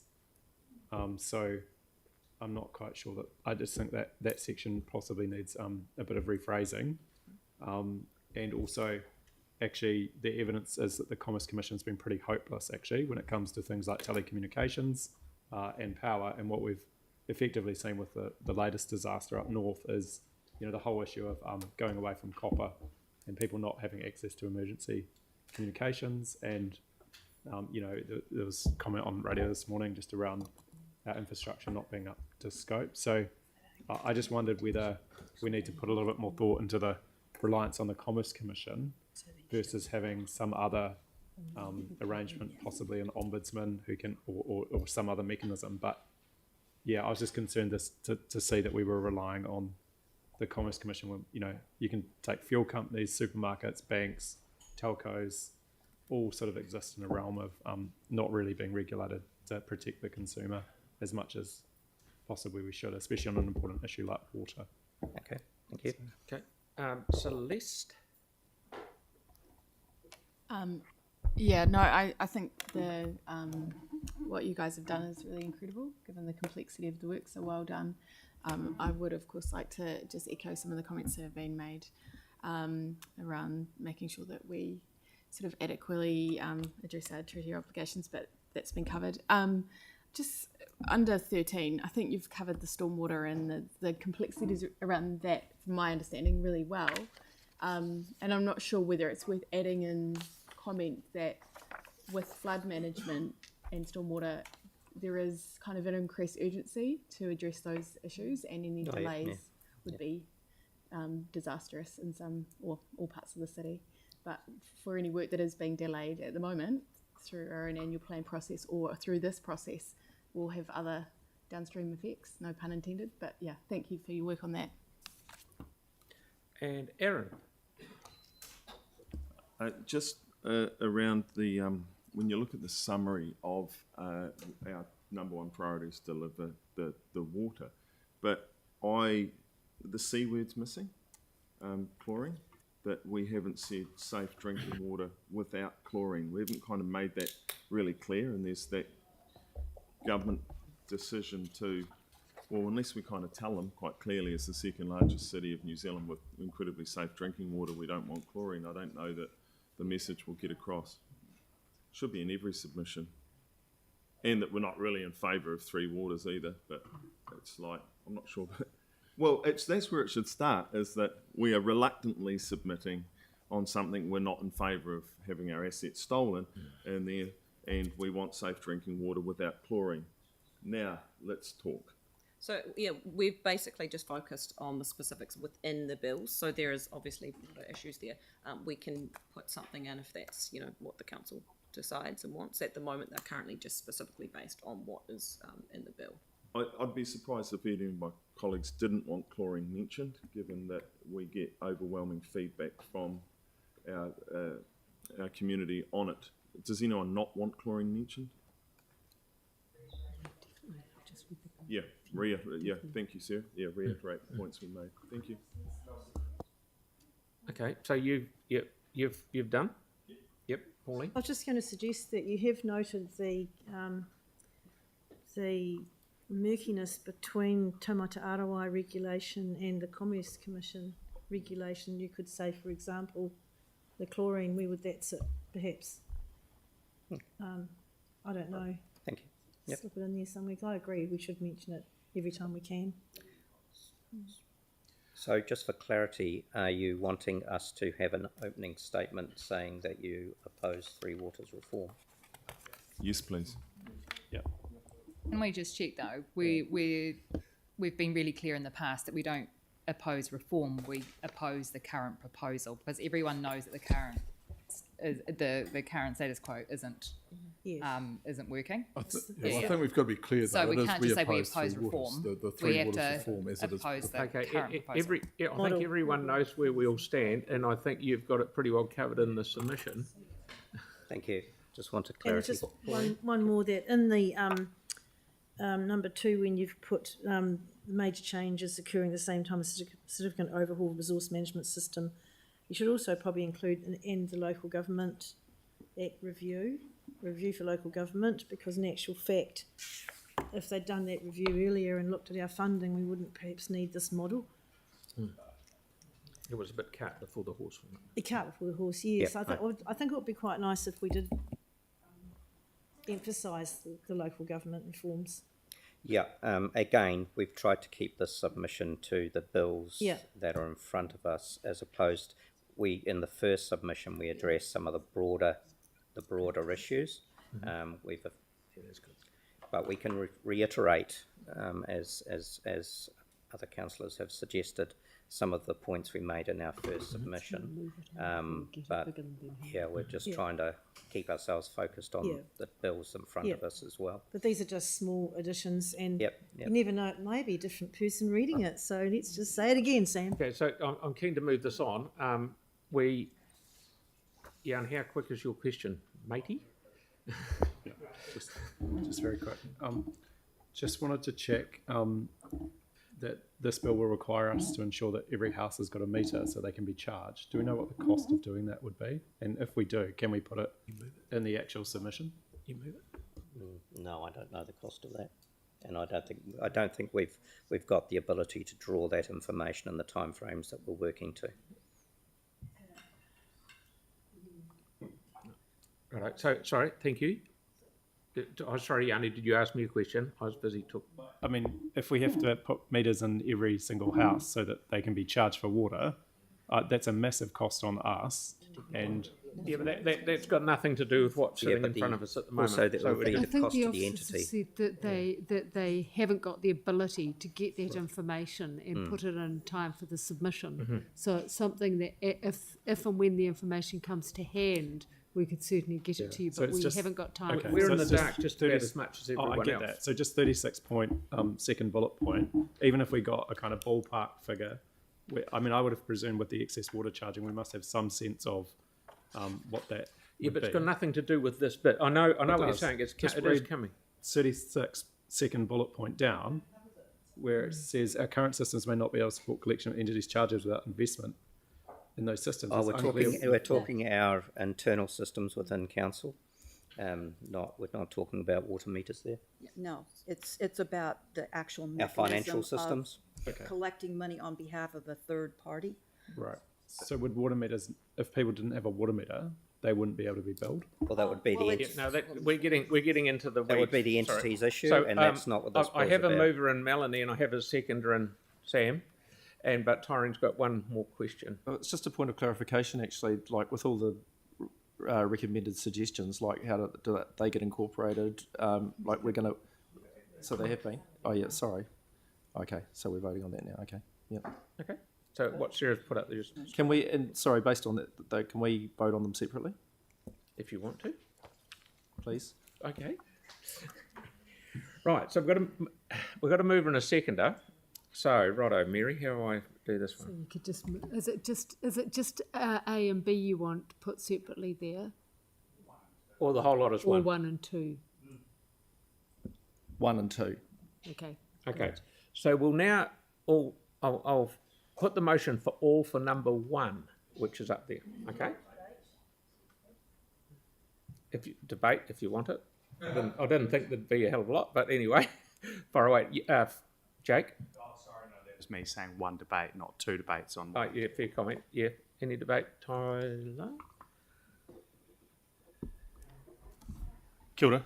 I apologise for jumping this on, everyone, and I just wanted to reiterate, as a new councillor, it's a lot of reading, particularly on the upswing, and it's about 45-hour week. I worked last week, and on top of that, we've got to read at night time when we put our baby to bed. So, I first of all, do want to just note and apologise to my colleagues and the staff about jumping on this point. Secondly, I just wanted to reiterate the value of relationships across the board, and this, out of all bills and all reforms that we're getting across our table, that mana whenua relationships are absolutely instrumental in this bill itself, and this issue itself, out of all of them. And I understand that staff are there for the structural components around these reforms, but also it's always good to collaborate outside of places, and I can understand that we are all human and we miss things.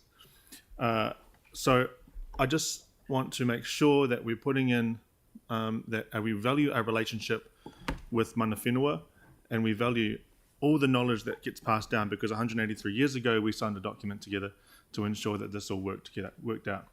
And that is on the basis of tēnā rangatiratanga, land, water, rights. Cool. That's pretty much me. So thank you very much, staff, for all of your work. And I just wanted to note that. Kia ora.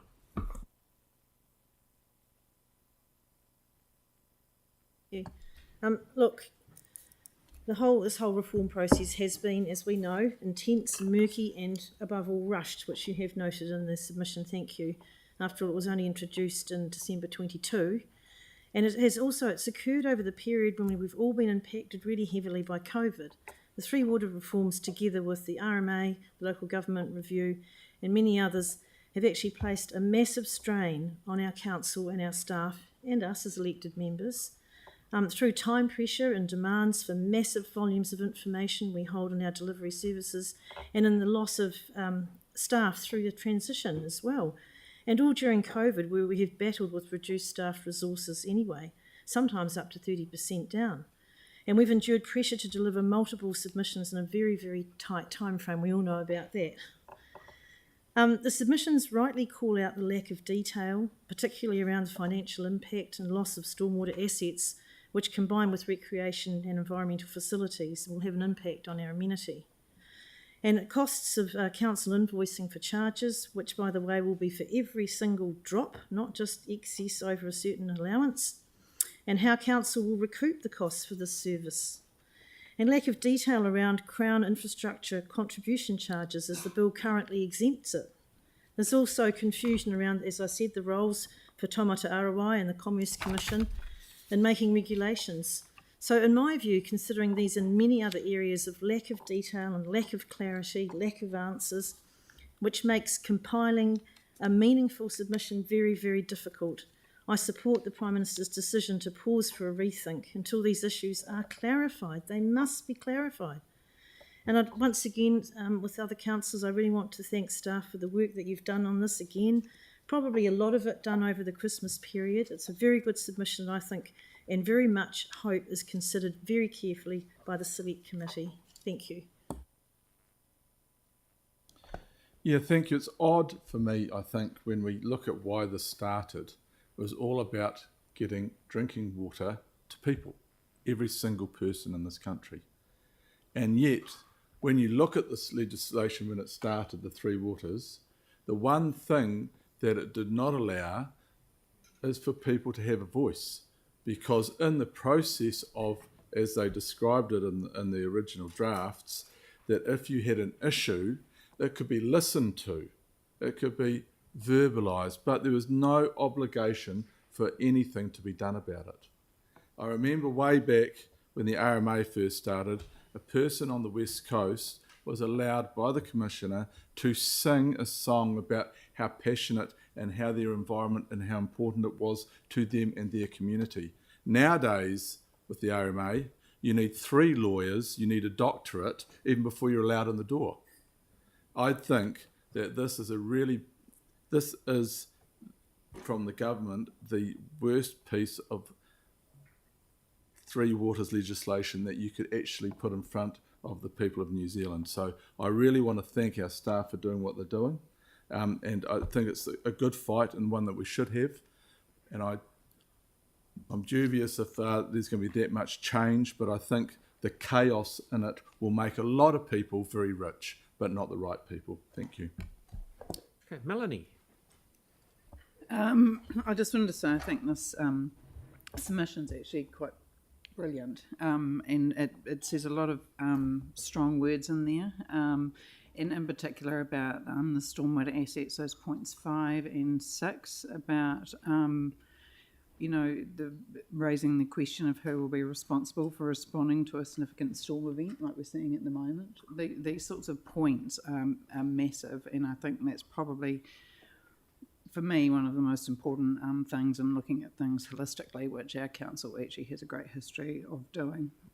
I also wanted to say that I value the input of our new councillors, because it's actually quite interesting when you're deep within something that you don't see things from the outside, you see them from the inside. And so it's good to have that look upon it in the way that you've given today. So thank you for that. And I would actually like, if we're able to add, just to mention about Banks Peninsula in the resolution to satisfy Tyrone. Would that be all right to add a point about that? Or not? No, okay. Anyway, so it would be good to see that. So thanks. Thank you. And thank you, staff, for all your effort on this. And, you know, it's an incredibly rushed process that this government has thrust upon us with this. And to me, rushing legislation of this nature through is, I don't know, it's wrong on so many levels. And I appreciate the work that everyone's having to put into it to get our submission into this.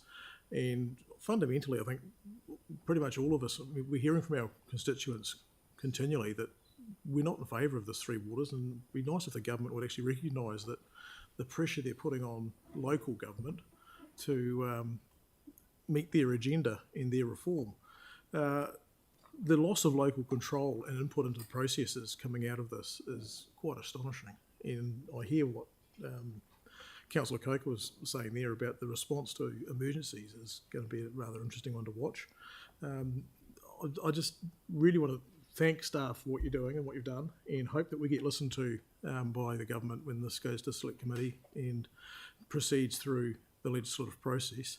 And hopefully we can get an outcome that we can all live with in the end, and perhaps put the brakes on the process so that we can actually get it right before it gets passed into law and takes it out of the control of those that actually rely on the services they use day to day. So thank you for all you've done, and here's hoping the government listen. Thank you, Mark. Sarah. Kia ora. As we've seen in Auckland and other parts of the country and other times, in fact across the North Island at the moment, stormwater is absolutely integrated with land use planning, and if entity D or another entity isn't also doing land use planning, there will be a huge disconnect between what happens in our district plans, where we build homes, and how we manage our storms and our floods. You cannot separate land use and water.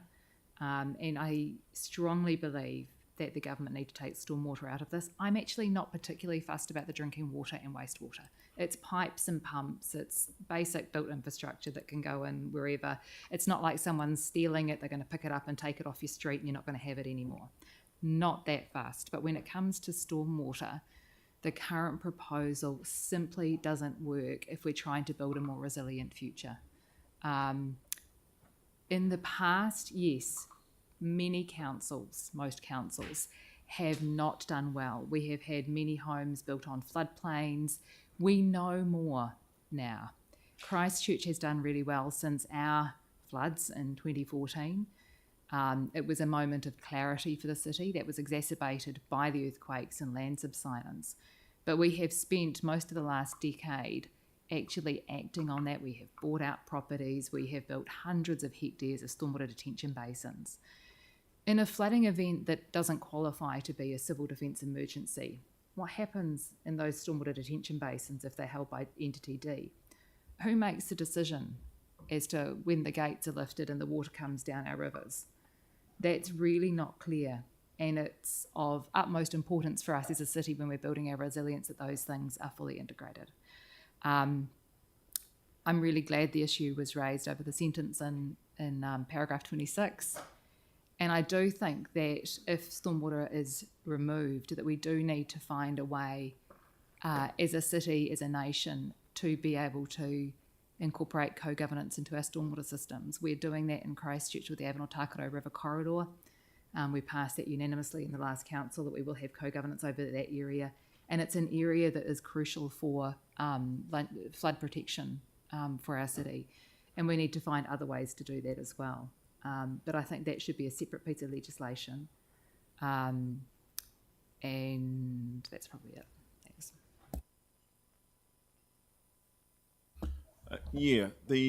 I'm glad we're having a bit of discussion around this, and I fully endorse the words of Councillor Cotter.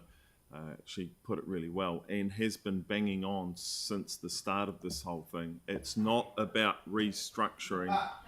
It's not about the restructuring of water. It's how water services are funded, and that's ultimately the problem for a number of councils across this country.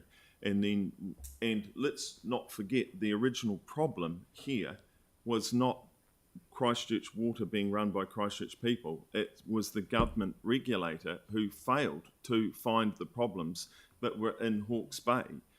Remember, there was a monitor who had a role based out of Wellington who got it wrong, and the sheep excrement got into the drinking water, and from there on it went pear-shaped. And so instead of fixing the problem there and then looking for other similar, they threw the baby out with the drinking water, and now we've got the Three Waters reform, which went from a few $1 billion to tens of billions of dollars to hundreds of billions of dollars, and that's without them starting to spend the money, and that will just create another spiral of inflation in this country on resources. So it will be incredibly expensive for a city, the second largest city in New Zealand, who no one has ever got sick from our drinking water.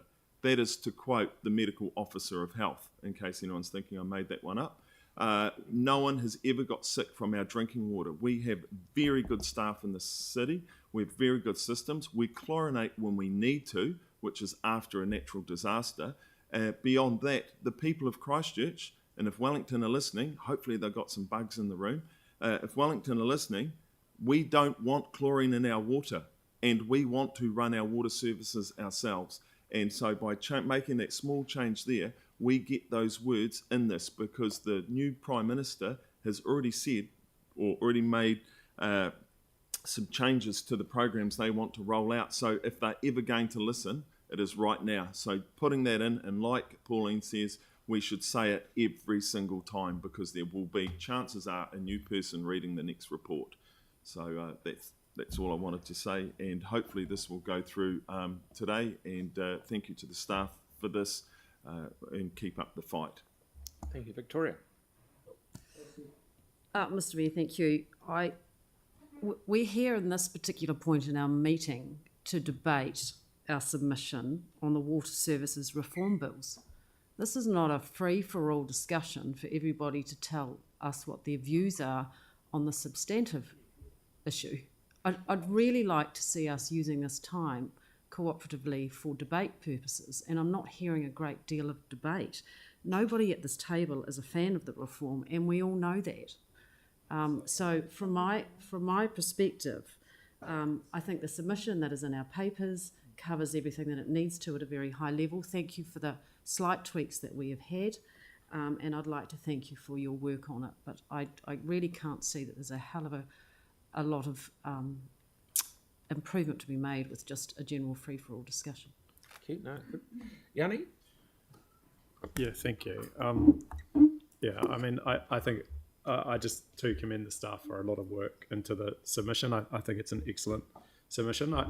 I just thought one thing that we should actually point out as a city is that we actually have a proud legacy of, in recent times, working with mana whenua over getting good outcomes.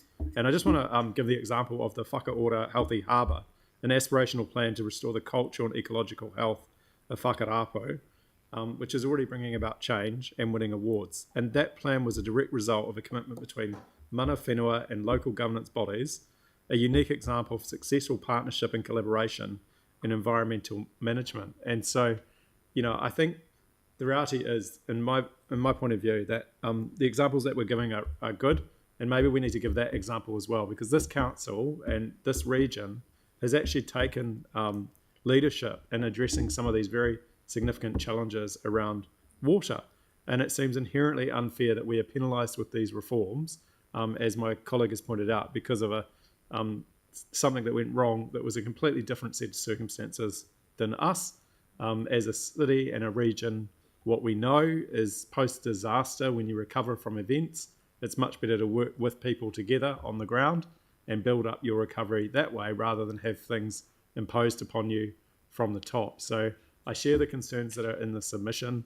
I acknowledge actually that we should at a local level continue to work with mana whenua in the positive things that we're already doing. And there was also the other example around the Avon-Otakaro River corridor. So, you know, I would hate for anyone to get the impression that somehow raising concern under paragraph 26 is somehow at the expense of mana whenua. Actually, we've got you know, a track record in some of these innovative ways of working together that brings people together, that gets positive outcomes in our city. And I just think it is a real good submission to highlight the concern. I just quickly touch on number 2 rather than debate it when it gets put. And that is to say that we strongly should make the concerns raised that we are in our submission. It is deeply concerning and troubling that the lack of regulation around how people can be charged for water, how water charges will be carried out and determined is left to the Commerce Commission. And, you know, remember the electricity reforms when we were told that would lead to cheaper power prices for the consumer. And in fact, the worst outcome has happened. Prices have gone up. A whole bunch of people at the top have made obscene profits at the expense of local people and local resilience. Okay, so I haven't had my talking stick yet. Just for very, very quick, everyone's thanked staff, and I must reiterate that David and his team, especially Sarah and Diane down the end there, fantastic work, a lot of effort. You know, when we've had staff have had RMA, intensification, future for local government, this 3 water stuff all in there. It is just, and as Tyler said, there's a shed load of stuff we've got to read through. So congratulations, everyone. So now I'm going to put number 1. Yes. Sorry, you didn't have a go, did you? No, well, I didn't see anyone else with their hand up. So if you've got something to debate. Sorry. Thank you for that. Sorry. Look, so many people have said big ups to staff. And look, again, I reiterate, it's really, really complex what we're trying to deal with here. There's a lot of messages about a whole lot of interlocking things that are really, really hard to be able to articulate really, really clear points on. So thank you so much for the work that you've done there, and I really support that. In terms of the proposals that we have up there, like I'm just going to signal, I actually support number 2, and I just want to acknowledge my colleague Councillor Kewen about his comments around chlorination of water out on Banks Peninsula. We've had some really interesting issues with one of the communities out there, and who are absolutely opposed to chlorination. So I think that we need to be really, really strong on our positioning there.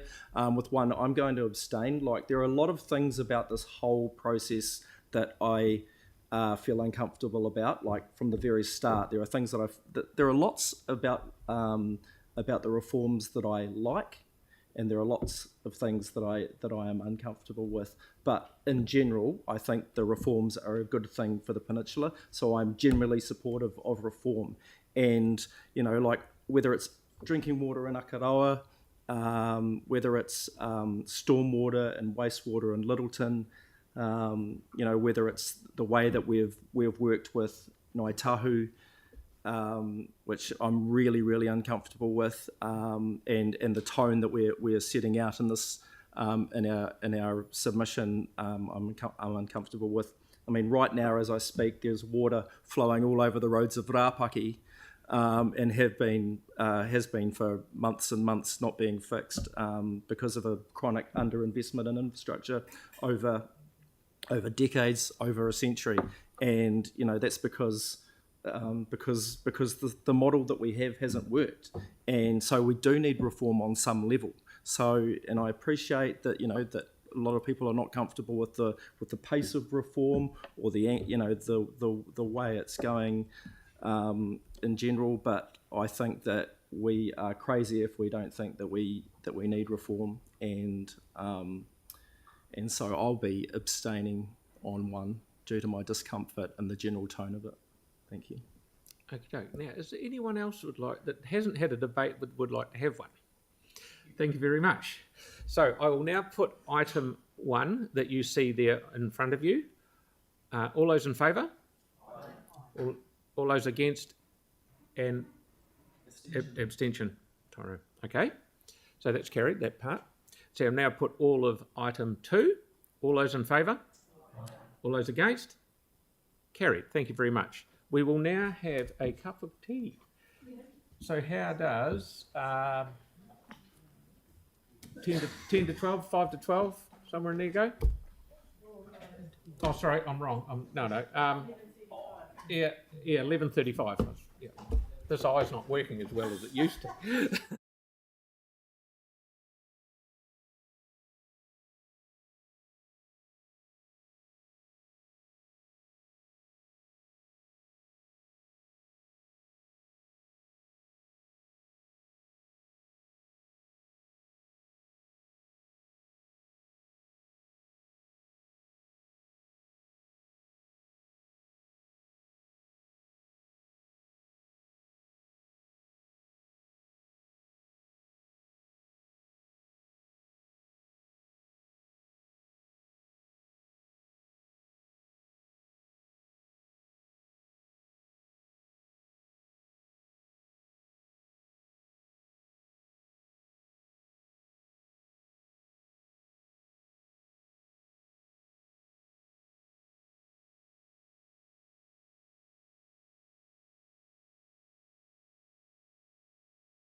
Okay, item 8, the Central City Biennial Report.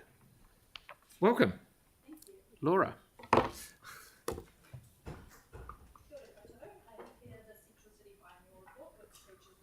Activity between July and December 2022. I'm going to run through a quick 5-minute presentation of some of the key highlights. And you've already seen from our city making partners some of their highlights as well. The Central City has been buzzing with international tourists. Local businesses have experienced a much needed boost due to the return of cruise ships, the opening of Te Pai and the easing impacts of COVID-19. Visitor spend from October to December was up 46% in comparison to the same time last year. There has also been a 5% increase in the amount of employees working in the Central City. A number of vacant sites have been improved to avoid the city vacant differential rating. This includes improved landscaping on temporary car parks. 2 vacant sites have also been activated with support from the Enliven Places program to provide free and fun places to play. Pictured here is a brand new basketball court on Snessa Street and the new location of the dancer mat on Manchester Street. Sorry, the basketball court is on Snessa. 235 High Street has been removed from the barrier sites program as repairs are well underway, and significant progress has been made on other sites on the list, including 92 Litchfield Street, which had the protective containers removed, and 159 Hereford Street, which had the glazing on the western facade replaced. There is new content on the lighting installations, and you've already heard about our grant funding. The Central City residential population continues to grow. There was 79 homes completed between July and December 2022, with another almost 600 homes in the pipeline. Pictured here are recent developments in the south and the east frames. To support the growing residential population, initiatives are underway, including the development of a hoarding design for developers to use on construction sites in the Central City, and planning for adding street trees to Suffolk Street. There has been a lot of progress on major building projects across the Central City. Pictured here is the completion of the South Frame, the start of concrete pours for Te Kaha, and concept plans for a retail and commercial building on High Street. I'm happy to answer any questions. Thank you very much. And Jake? Thanks for that. It's really positive. The last few reports have been noticeably really positive. I'm wondering if you have a staff view about how the vacant rate differential has worked. Has it met expectations, less than, more than exceeded? I'll probably answer that one. It's certainly driven a lot of gravel car park owners to make resource consent applications, which is a really positive thing. It's bringing those into a normalised process. You know.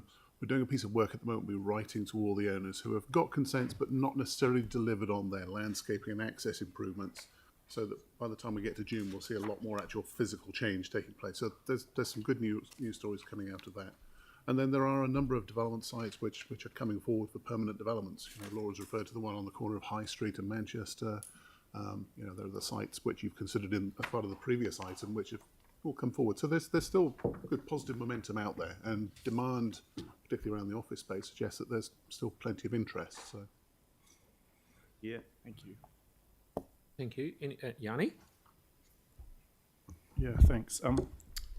Just wanted to know if we are able to find out in terms of the housing, the typology of how much is actually first-time homeowners, how much is, you know, rental, and how much is short-term accommodation, Airbnb. Do we have any ability to assess what's happening with the units that are being built? I just asked that mindful of a website that just went online that shows multiple property ownership by one person, but just trying to understand, I guess, the trends of the people that are coming into the city who are living there, what the connection is between the types of housing that's being built.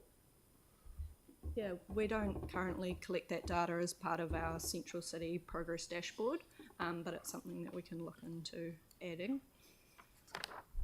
It might be worth just adding, when the census comes around next, we'll have a better understanding of who's occupying homes. It doesn't necessarily tell us about the homes themselves, but we certainly have a balance of our new areas having more rental or more owner occupation. So that's a feel, at least. Right, because some of the stuff that came through the Airbnb hearings talked to that impact of residential coherence and community cohesion, or social cohesion in communities, in terms of the impact of short-term accommodation versus, permanent living. So I was just really keen to understand how we're measuring the social impact of what's happening as well. Yeah, it's something we definitely keep an eye on as part of Project 8011, and will continue to. So. Okay. Thank you, Tyrone. Sorry, you've not. Oh, sorry. Just one other question. In terms of the retail spend, I appreciate you've got good sort of data, and you've got kind of reference to the cruise ships and to Pi, but are we actually doing any sort of surveys of businesses other than just looking at retail spend to understand what the impacts are of like the convention centre or the cruise ships? And I guess I'm just mindful of the stuff we've read about in Littleton, and also the fact that the convention centre doesn't have any activation around it. Most of the time it just sits there empty, not actually being utilised. Yeah, I mean, we have regular dialogue with the CCBA in terms of understanding how things are changing in the central cities. That's a good barometer. With regards to other places, there are surveys of actual businesses done through the Life in Christchurch work. There's a biennial, not biennial, every 2 years there's a survey amongst owners and operators. Not aware of anything being done in Littleton, but certainly the article yesterday has probably piqued some interest in whether we ask some more questions around the benefits of cruise passengers, particularly to Littleton itself. Yeah. Tyrone, thank you. Okay, that's fine. Aaron?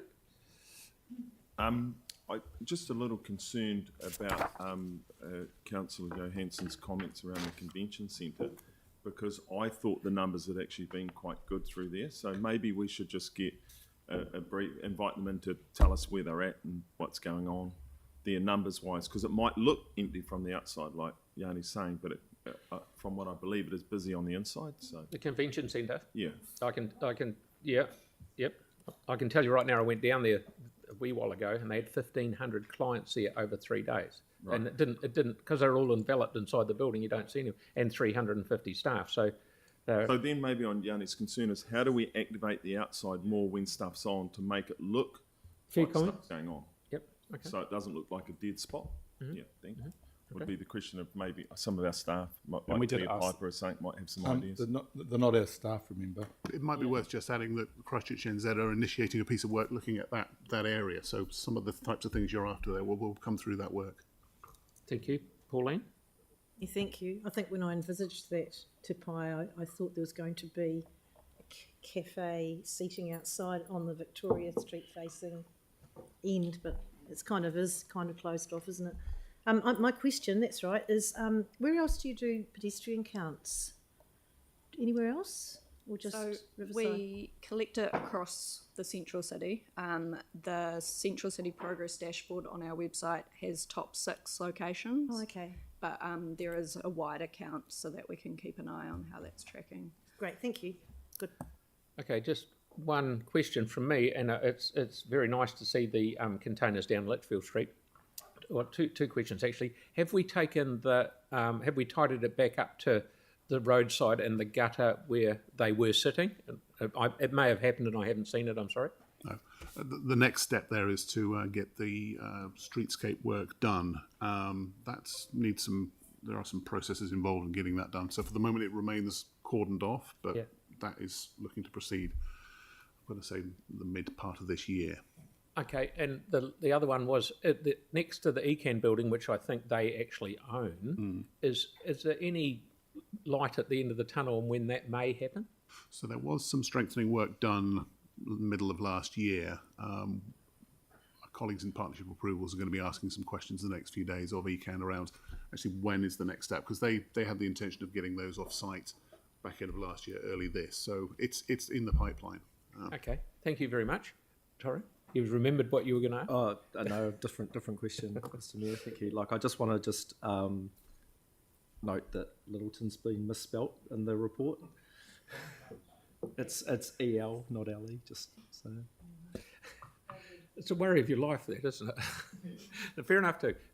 It's a great life, and that's my biggest worry, isn't it? I just wanted to check with staff because although we've got the headlines around the positive nature of the return of the cruise ships, there's also been a social impact on people that use the bus in the bus exchange, and so I'm just quite keen to know, what work are we doing in that space, because it does seem inherently unfair on people that want to catch the bus, who rely on the bus as a means of transport, to be displaced because of the cruise ship passengers. So is there any piece of work we're doing around the social impact of the cruise ships in the central city? Because I know this is only the central city report, but it may be that others want to do it in other communities. So Councillor, this is probably not for this team to answer, but I'll take that on notice, and we'll get you some information, or for all councillors, around that from the various teams that would be involved, public transport facilities teams as well. And could we talk to Christchurch and NZ about what the City Champions are actually doing to help in that regard as well? Sure. Great. Thank you. Thank you, Those Bruce. conversations are happening, Yanni. So Tim nicely has moved this. So the person that's seconding it is Mark. Thank you, Mark. So is there any debate? No debate. So I'll put the motion. All those in favour? Those against? Thank you. Carried. Thank you. Very, very good report. Thank you. So we're up to number 9, which Tyrone and Melanie have declared an interest, and you're moving it. And all right. Oh, sorry. I'll pick Celeste. Haven't talked to her for a while. Celeste is happy to second it. So is there any questions? Pauline? Yes.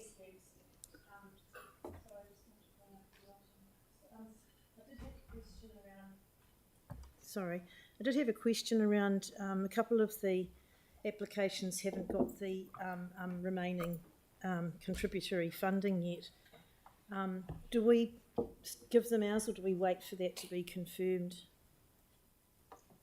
The other ones where ECAN have yet to confirm. There's one ECAN, and there's the Summit Road Society one that doesn't have any. Oh no, that doesn't need it. Yeah, the ECAN one. Well, it's a good question, really. We're banking on ECAN agreeing to what they said they would, but they haven't actually come up with the funding yet. Really, my view is we would continue to fund it simply because it's contributing to really positive biodiversity outcomes. But I say that with a fair degree of confidence that ECAN will be good on their word. Okay. If they don't, well, there's still a contribution by the landowner, and it still results in a good outcome. Okay, and is it fair to say that by us funding them, it's more likely that ECAN would anyway? Absolutely. And just another question, I see a few of these are new covenants. I just wonder if it might be a good opportunity for you to explain what covenants actually are and how they work and what's involved in setting one up and what the benefit is, just really quickly. Effectively, it's a formal protection on an area of land. The landowner agrees to protect in perpetuity. There's a number of covenanting organisations, QE2 Embankments Conservation Trust are the most common ones. And then there's an agreement to manage values for their ecological values for their protection and their enhancement in perpetuity. Yeah, that's the key, isn't it, in perpetuity? Yeah. Thank you. Okay. Any more questions? Any debate? I just want to really just say I love the work that's going on here. I'm really thankful to this council for its commitment to this kind of work, and there is a lot of money going to Banks Peninsula here, and I really appreciate that. I'm just signalling my interest in 2E due to my membership of the board of the Rod Donald Banks Peninsula Trust, so I won't be voting on that. So yeah, I'll just abstain from the whole thing. That's I cool. guess. So, Pauline, thank you. Just very quickly, look, thank you. And it's a great report, and particularly the pictures and what's happening. That little plant, I can't quite remember what it's called now, but I thought that looks pretty. Then I see it's an obnoxious weed.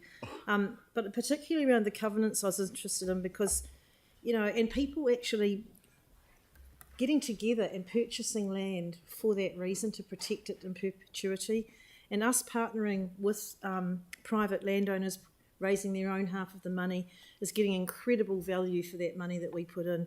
And yes, most of it is going into Banks Peninsula, and I'm really happy about that, because those hills are our gem in the crown. So this is a really good project, and I'm really pleased to see that we've retained the 400,000 funding in the annual plan.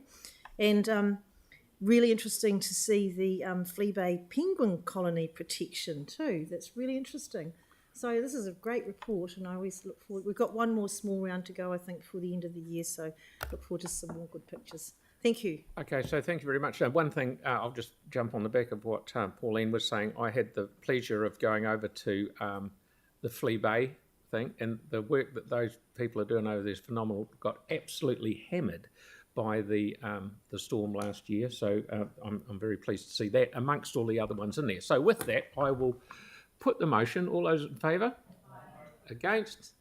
Carried. Thank you very much. Thank you. Brilliant. I did.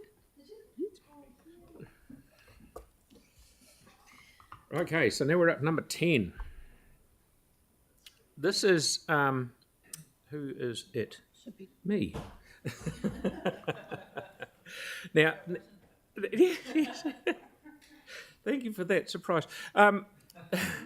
This is just procedural stuff, and it's required by law, so there's no change in what we've been doing for ages. Is that right, Helen? That's correct. Would you yes. like to say anything towards it? No, this is a statutory governance document that all Canterbury territorial authorities and the regional council need to consider. What is within it is stipulated by law. There's very little opportunity for this council at this stage to make any changes. So, okay, so I'll move it. Yes, sorry. Pauline, then Yanni.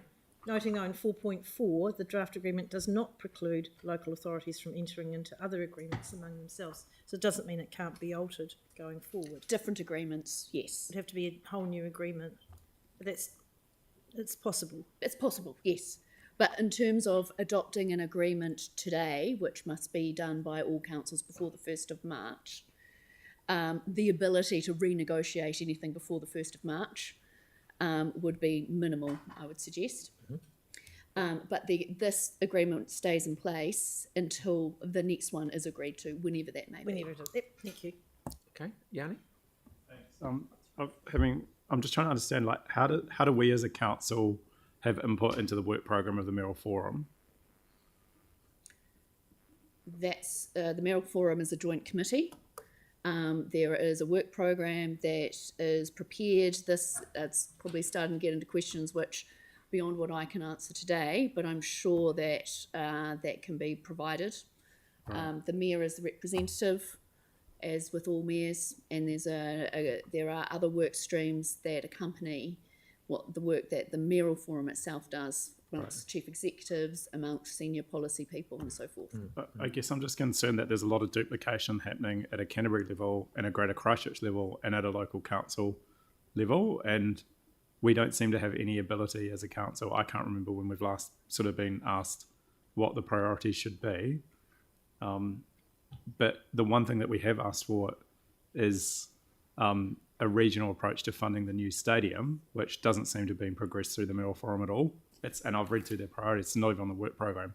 So can I move an amendment that we actually ask that be put onto the priorities for the Canterbury Mayoral Forum? And I've sent some wording through to Samantha. Okay, I'm afraid I haven't seen that wording, Councillor. I mean, I've just been passed a note about that. Yeah. But this agreement is not about capital contributions. This is purely about how the councils work together. Right. Well, then can we ask that the Mayoral Forum explore the opportunities collectively, or how we can work together around a capital contribution? I mean, we do make reference to the water management strategy, which seems kind of weird that we would highlight one work program but miss the thing that we've repeatedly asked to happen, which hasn't seemed to have gone anywhere. Can I suggest that this is actually outside the scope of what this agreement is about today before you? That is a separate matter which can be taken out in a different way. And I'm sure that the Chief Executive will be able to provide some more information about the interrelationship between the different joint committees that cover Greater Christchurch and the Canterbury region. But isn't that, well, that's exactly what the new stadium is. Process would be I to can ask. read the law out, but it doesn't. This is in terms of this is an agreement about that how the authorities work together. If there are to be regional activities, they have to be proposed at a regional level by the regional council. This is beyond what we can amend today. I don't quite understand the purpose of this. Like, I thought this was the opportunity where we as a council say, these are the things we want to work with our neighbouring councils for the triennium, and this is the agreement of how we'll do it. Helen's pointed out that we can't in this. Well, it's just a request. Surely we can. I think Sam's indicated he's happy to second. I'm not if he doesn't. I think it'd be quicker if we just put it up, vote for it, and they'll either ignore it or not. Making a request to the forum. Well, as part of the work program for Can the ask them to do triennium. anything. Whether they'll do it is, You put it in you there. know, but I think they'll say it's beyond their scope. Yeah, I just wonder whether that's contravening our agreement, because it says item 7, significant new activities, when a party is considering a major policy initiative or proposal that may have implications for the other parties, they will give early notification to the affected parties, which we're not doing. Well, can we I then think the ask? question needs to be, what is the process? Can we for then ask getting what, when the priorities will come to how the Mayoral Forum will set the priorities and how we have input into that? Because they've got priorities now, and you could argue that shared economic prosperity actually would cover the investment. We've also got a destination management strategy that they're supposed to have done, which makes reference to our new facilities as well. Can I suggest what I just repeat what I said earlier in relation to the Chief Executive providing all members with a memo to that effect of how the priorities are set and the ability of the council to influence those priorities. And with through regard, the mayor? So we would request our mayor to take that proposal. I can to do. the forum. I talk to we just generally talk. I haven't formally gone to them. You talk to the other mayors there, and it's only really the ones that are in our group, not the ones that are further afield. So you can't go and ask from someone. what Yanni's saying, I do. Just crazy. I think Shall we just stop for 5 minutes and get our head round this, and then we'll just pause for 2 or 3 minutes and get our head around it, and then we'll come back and do it. If I could just, I don't know if this is the form. I think we need to get together and get an agreement going forward, and then give a clear direction to staff to what we want to put forward to the mayoral. But this is a governance group. That's the problem. Yeah, I know, but we're having a wild discussion. We'll stop here. right there. Just pause it right there if you wouldn't mind, and we'll just have a wee chit chat and see, and then come back. Thank you.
So after a bit of light discussion, we now have another little item put down there at the bottom.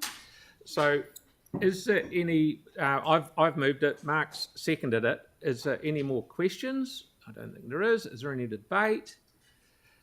Pauline and then Yanni. Oh, just once again, this is coming to us quite late. We have no opportunity to park this and rework it. Why does everything come so late with so little time to do anything? So just a comment from me, but I'll be supporting it. Thank you, Pauline. Yanni? Yeah, thank you. I appreciate the additional request number 3. This is something that has been repeatedly raised over five years almost. And I am concerned, I have to say, in some ways I feel like the Mayoral Forum is just another one of those organisations, groups that gets set up that's very hard to see the value. And if you look at their priorities, sustainable environmental management, shared economic prosperity, better freight options, climate change mitigation, adaptation, and 3 water services, which are largely things that ECAN's doing, we're doing, central government's doing. So it does seem kind of bizarre that we tend to have all these greater Christchurch regional structures that all seem to duplicate the same amount of work in different, that do the different amounts of work on the same issue. And I can't really see the value of it. For those of us who have long memories, we remember that the Mayoral Forum was used to get rid of a democratically elected ECAN, which has always been a bit of a sore point for some of us. And I am concerned around the transparency of how this group actually chooses to do things. So I don't agree that we should enter into this agreement today, but I do support number 3, which is trying to get some progress on a regional contribution around Te Kaha for a capital contribution, because that's already been an outstanding request that's been made repeatedly, and it was supposed to be on the Mayoral Work Programme, but it is not even on their list at the moment. Okay, Mark. Thank you. I'm happy to second this, and I think it's great to see Canterbury mayors working together in a forum. I think it makes a lot of sense, and it's strength in numbers, and hopefully that addition of number 3 can start to progress the discussions that really should have been happening long before now around the shared contribution towards Te Kaha. So I'm very happy to second this today. Kelly? Yeah, look, I acknowledge the desire to have local councils to contribute to the discussion about, funding for the stadium. I just think that this is not the right place to do it. If you look at item 7, it says that we'd give them a heads up if we're going to discuss this or propose any new initiative. It would be better to do this behind closed doors, I think, and we've got media in the room, and so this will be public straight away, and that sort of thing sets people's backs up. So, yeah, I don't think it's smart. Tim? Yeah, thank you. Look, this won't be a surprise to any of our regional partners. I mean, we've been going on and on and on about this, and I do not know what the break was with regards to progressing it to that forum and getting feedback. I think we've got to be careful when we talk about partnerships and working together that the ratepayers of Christchurch continually do the hard lifting, and I just really think that we as the representatives of those ratepayers have to think very hard how we have our partnerships and move forward. Okay, so I've moved it. Mark has seconded it. No more question, no more debate, whatever. I'll put the motion. All those in favour, yes. Yanni. It's asked you to put the 1 and 2 separate than 3. Just put 3 no, separate. you wanted to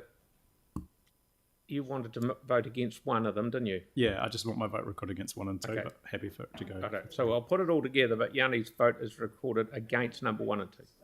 So all of those in favour of what you see on the board? Aye. Against? Kerry, thank you. And that's Yanni on number 1 and 2. Thank you. Yes. Okay, so where are we now? We're at the end. So there's our karakia, so we can all stand up, please. Can you do item 7? Careful. Kia whakairia te tapu, kia wātia ai te ara, kia tūruki whakataha ai, kia tūruki whakataha ai, haumie, huie, tāhie. Thank you very much for your attendance. Thank you.